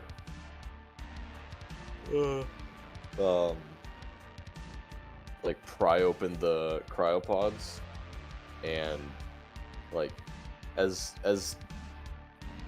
unprofessional as this seems, I'd like to basically stomp in the heads of these last 3 dudes because I'd hate for someone else to come around this ship and then try to open the cryopods and like rescue these people for whatever reason, and then like these people get turned into whatever gangly creatures.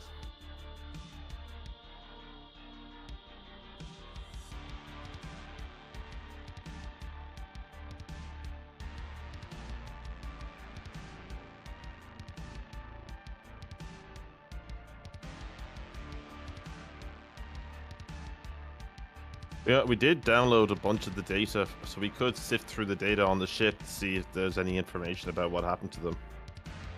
Yeah. You think there'd be some sort of mentioning about it? Because, like...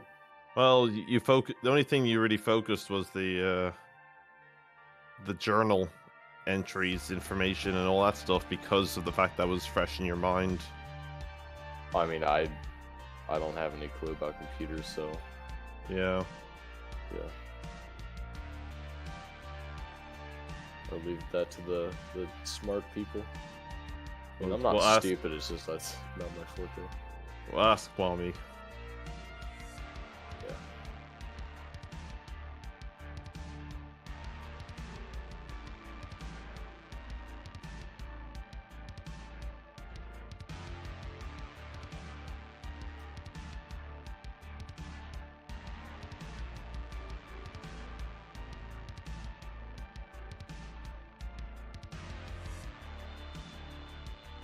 And a bit, sorry.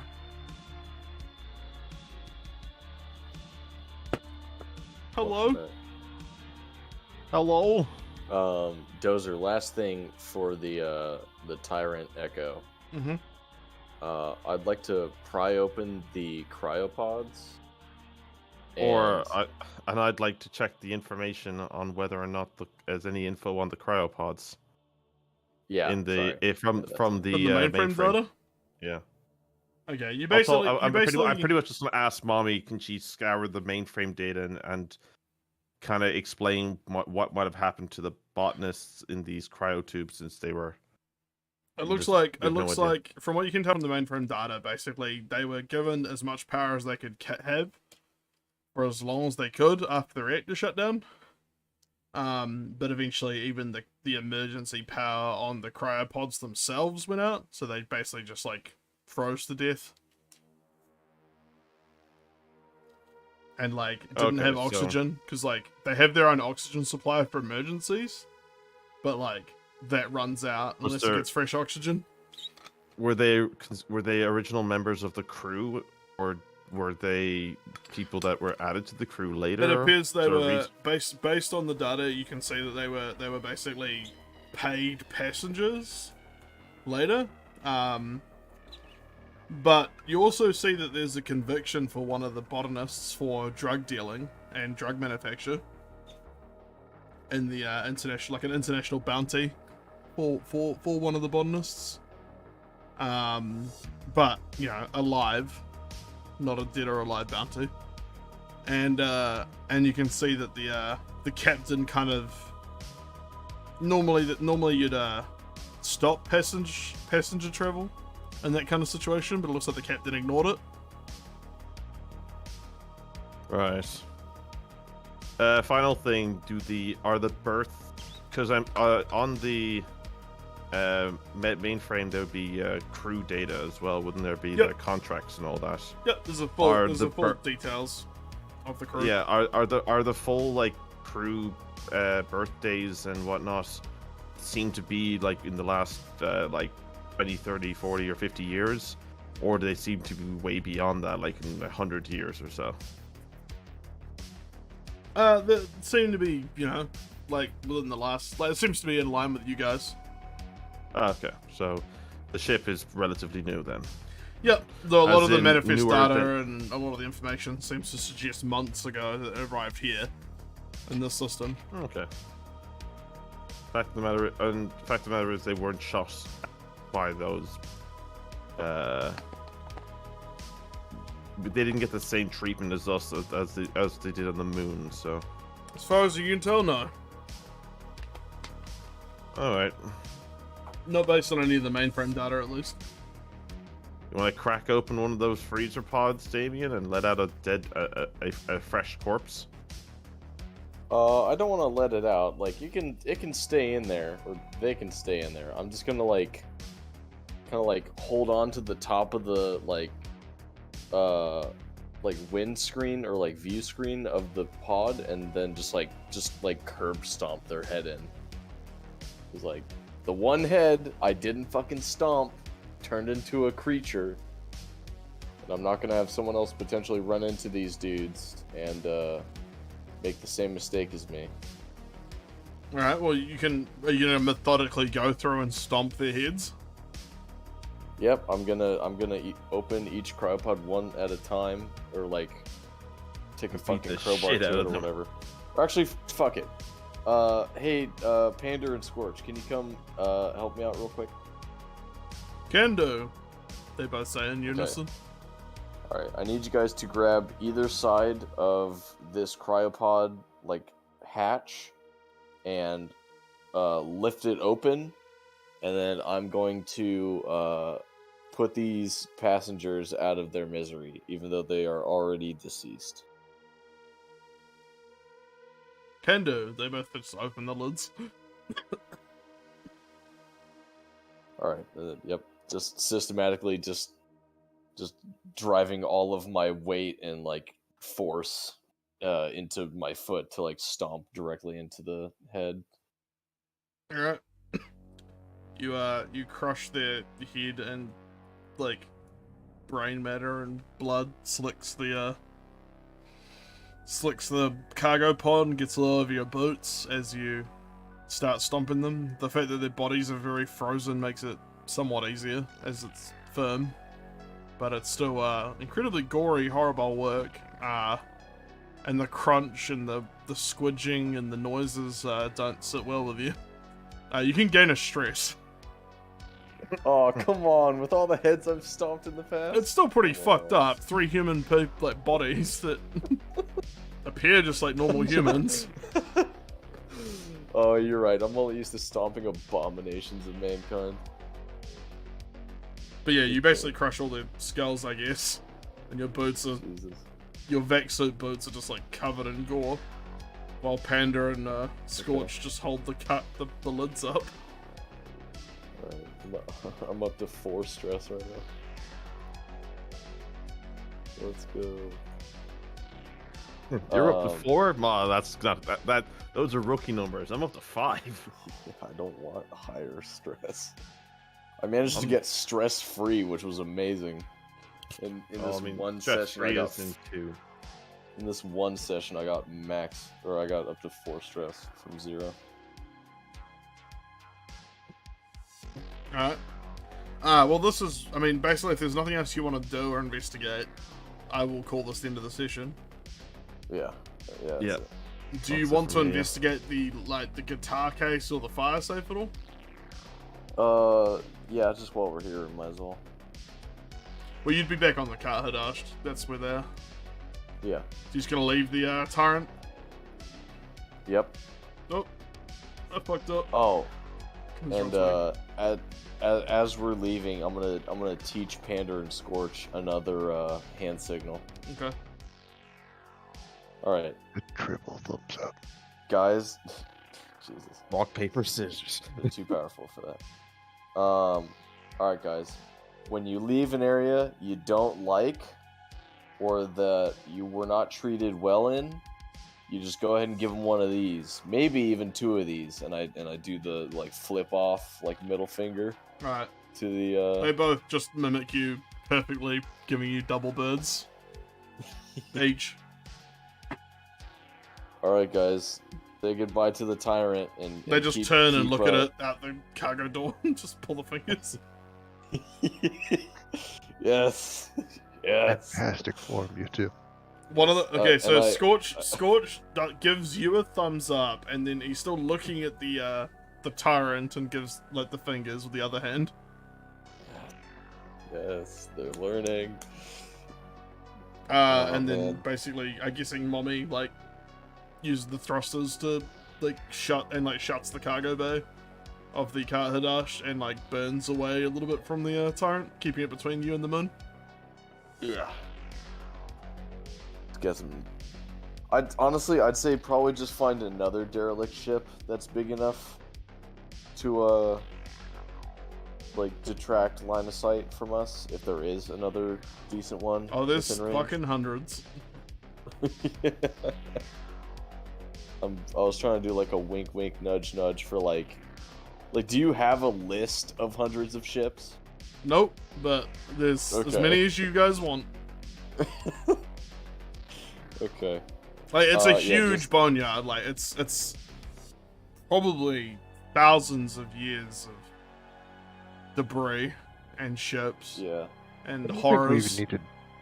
don't think we're even gonna need to detonate the reactor. We just have to break the surface ballista on this one. And if we Yeah. don't detonate the reactor, there's a chance that the underground bunker will not be too irradiated to explore. Well, someone was definitely operating that ballista, if not from the bunker. So if we can sabotage the ballista. As you guys are talking and discussing this, and as the car Hadash burns away from the Tyrant-Echo, you see another harpoon coming from the moon towards the Tyrant-Echo, and it basically latches in, hits it pretty hard, moving the Tyrant-Echo slightly in the vacuum. And then you can see they're appear to be reeling the Tyrant-Echo into the moon. Oh, Jesus. As it slowly coasts down. This takes several hours. For the radiation. Hey, Mommy. Mommy here. Real quick. Do you remember from our heads-up displays where the reactor is located on that ship? Starboard side on the back. Yeah, I believe it was the, port side aft. Yeah, port side. Either way, ship terminology, sure. Just because I, Killer Comedian, don't know ship terminology. Port left. Back left. Okay. Rear left.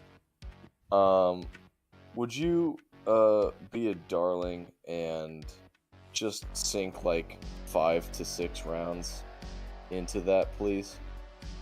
You can hear one of the turrets, like, rotating on the, ventral, like, the top of the ship, and rounds streak out across the vacuum.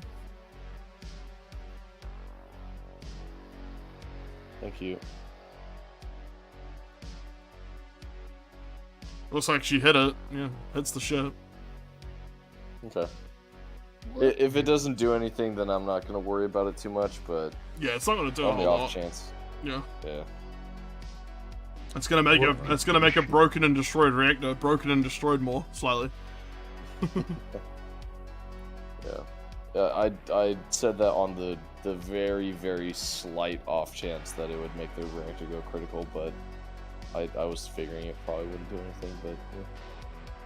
Figured it was worth a literal shot. What Okay. munitions do we have? Just like armor piercing, HE.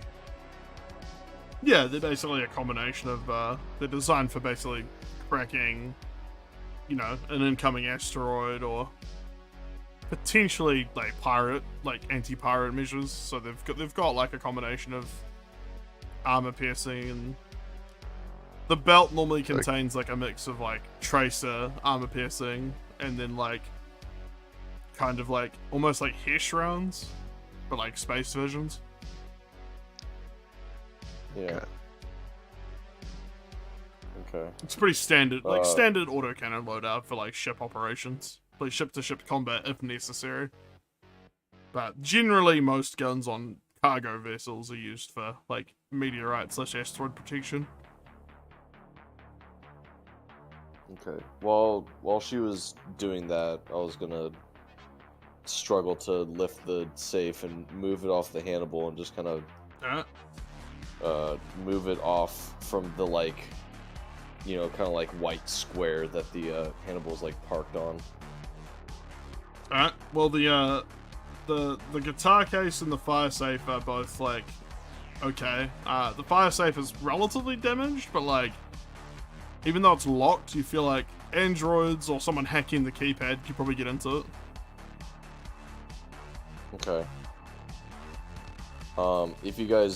If either you or Aaron want to try to hack into it, I mean, be my guest. I don't want to have the androids just smash everything that we fucking come across. Feels like we could end up using this if we really wanted to, maybe.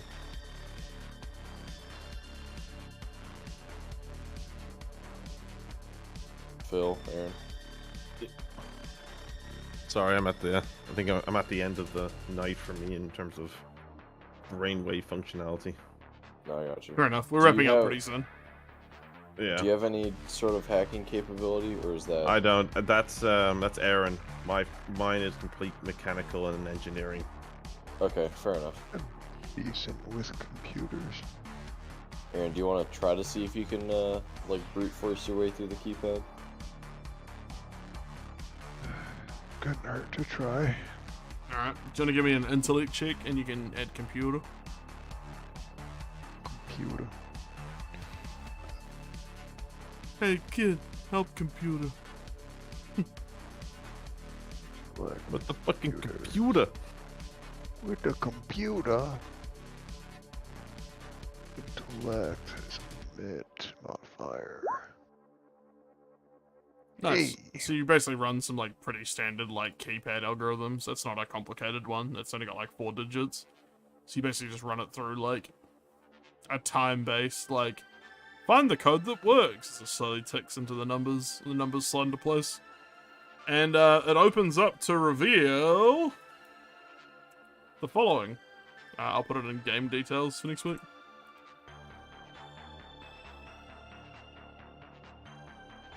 Those are just to make sure it's recorded. The salvaged eggs are being refurbished and used to replenish our premium egg.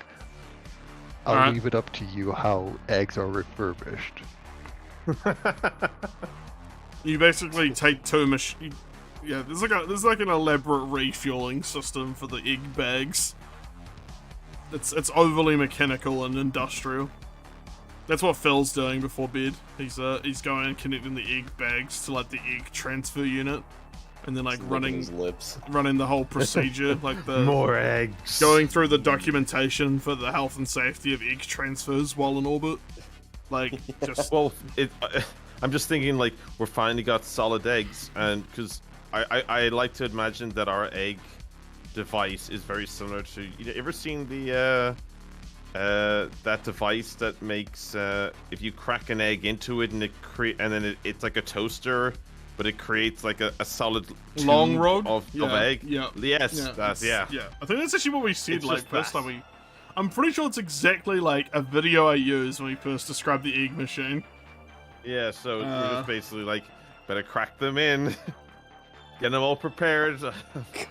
Some proper eggs. Instead of powdered eggs, it's now physical eggs. Tonight, Phil dreams of egg. Egg and tea. You don't realize I'm gonna take one of those premium eggs, hide it with tea, and make a tea-stained egg. I'll put in game That's good. details what the egg machine looks like the unit that's like on the wall in the gallery. So Phil's playing with this thing, getting the egg transfer over. Like what would be like a soft serve ice cream machine? It kind of looks like a chemical device. Like it kind of looks like a machine that's used to sample like petri dishes and whatnot. It does not look like some sort of cooking device. That looks like, so you know like 50s era computers, how they're just like Yeah. the huge like data banks? If you mix like an espresso machine with the 50s era computer... Oh shit, I or, found like, a photo. world's- I found a footage from Mommy watching Phil do the egg machine. Oh no. Oh. Damn it. Did I you not put it- upload properly? No, it's an AVIF Hold on, file. I downloaded it, I clicked on it, and it's literally just the description of what it is. Okay, man, I'll just snipping tool it because thanks freepick.com. If it's a GIF, just save it onto your desktop. Nah, it's some Paste weird it. format to stop you from taking it free. I think it's designed for like buying and licensing it as like stock image. There you go. That's Phil on the egg machine.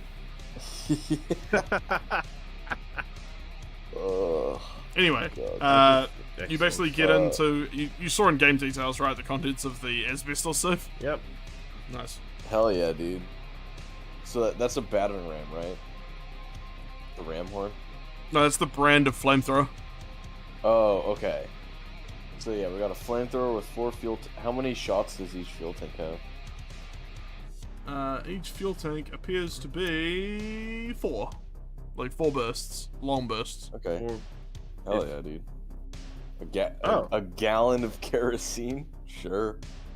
I mean, I see one benefit of the fuel tanks.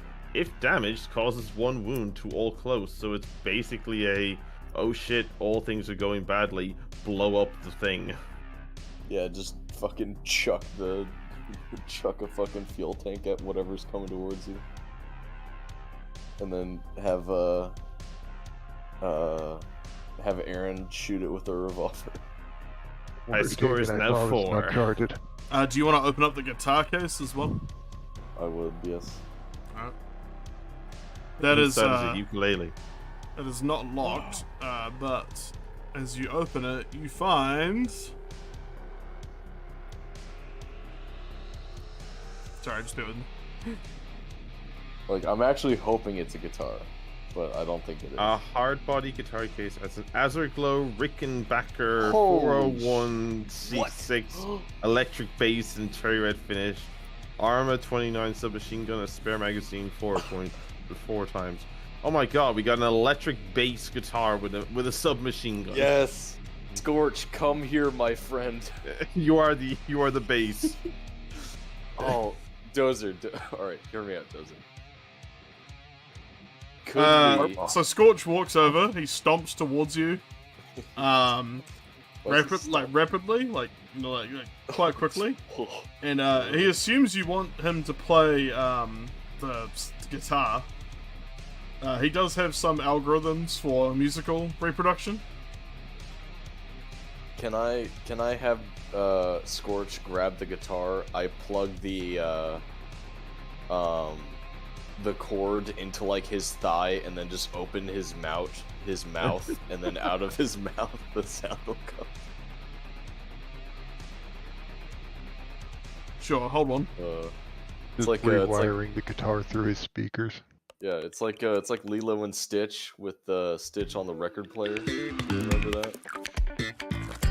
Okay, so this is what Scorch is playing in the cargo bay through his mouth. There you go.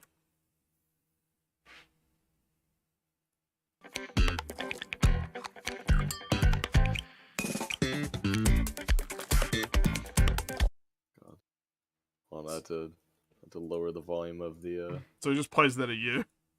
streamed volume. Beautiful. Let's see. Is this Snapple Slap? But yeah, pending listening to Scorch's 6 solo in the cargo bay. That's the session for today. So you guys can all add 1 to your high score. Let's go.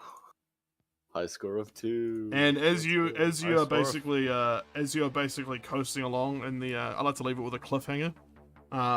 You basically mommy's cameras are like far zoomed in watching the Tyrant-Echo, and you can see it's been reeled in and crashed into the Alpha location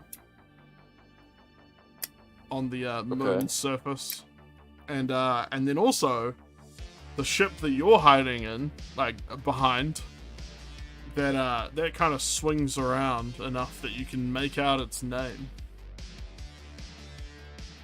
The ship we're using as cover is swinging around. Yeah, or not like powered. It's just like rotating in like space. And its name is. Give me a second. Ron Cena.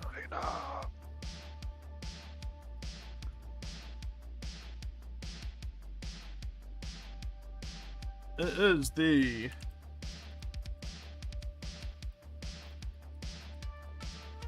Are you typing this in Roll20 or on On Discord. Into Discord.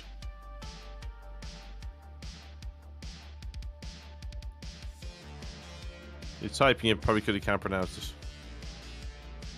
Heck, the Hecate Harax Jibril. Yep. Okay. And from what you can tell, it is it's a ship. It is Oh my God.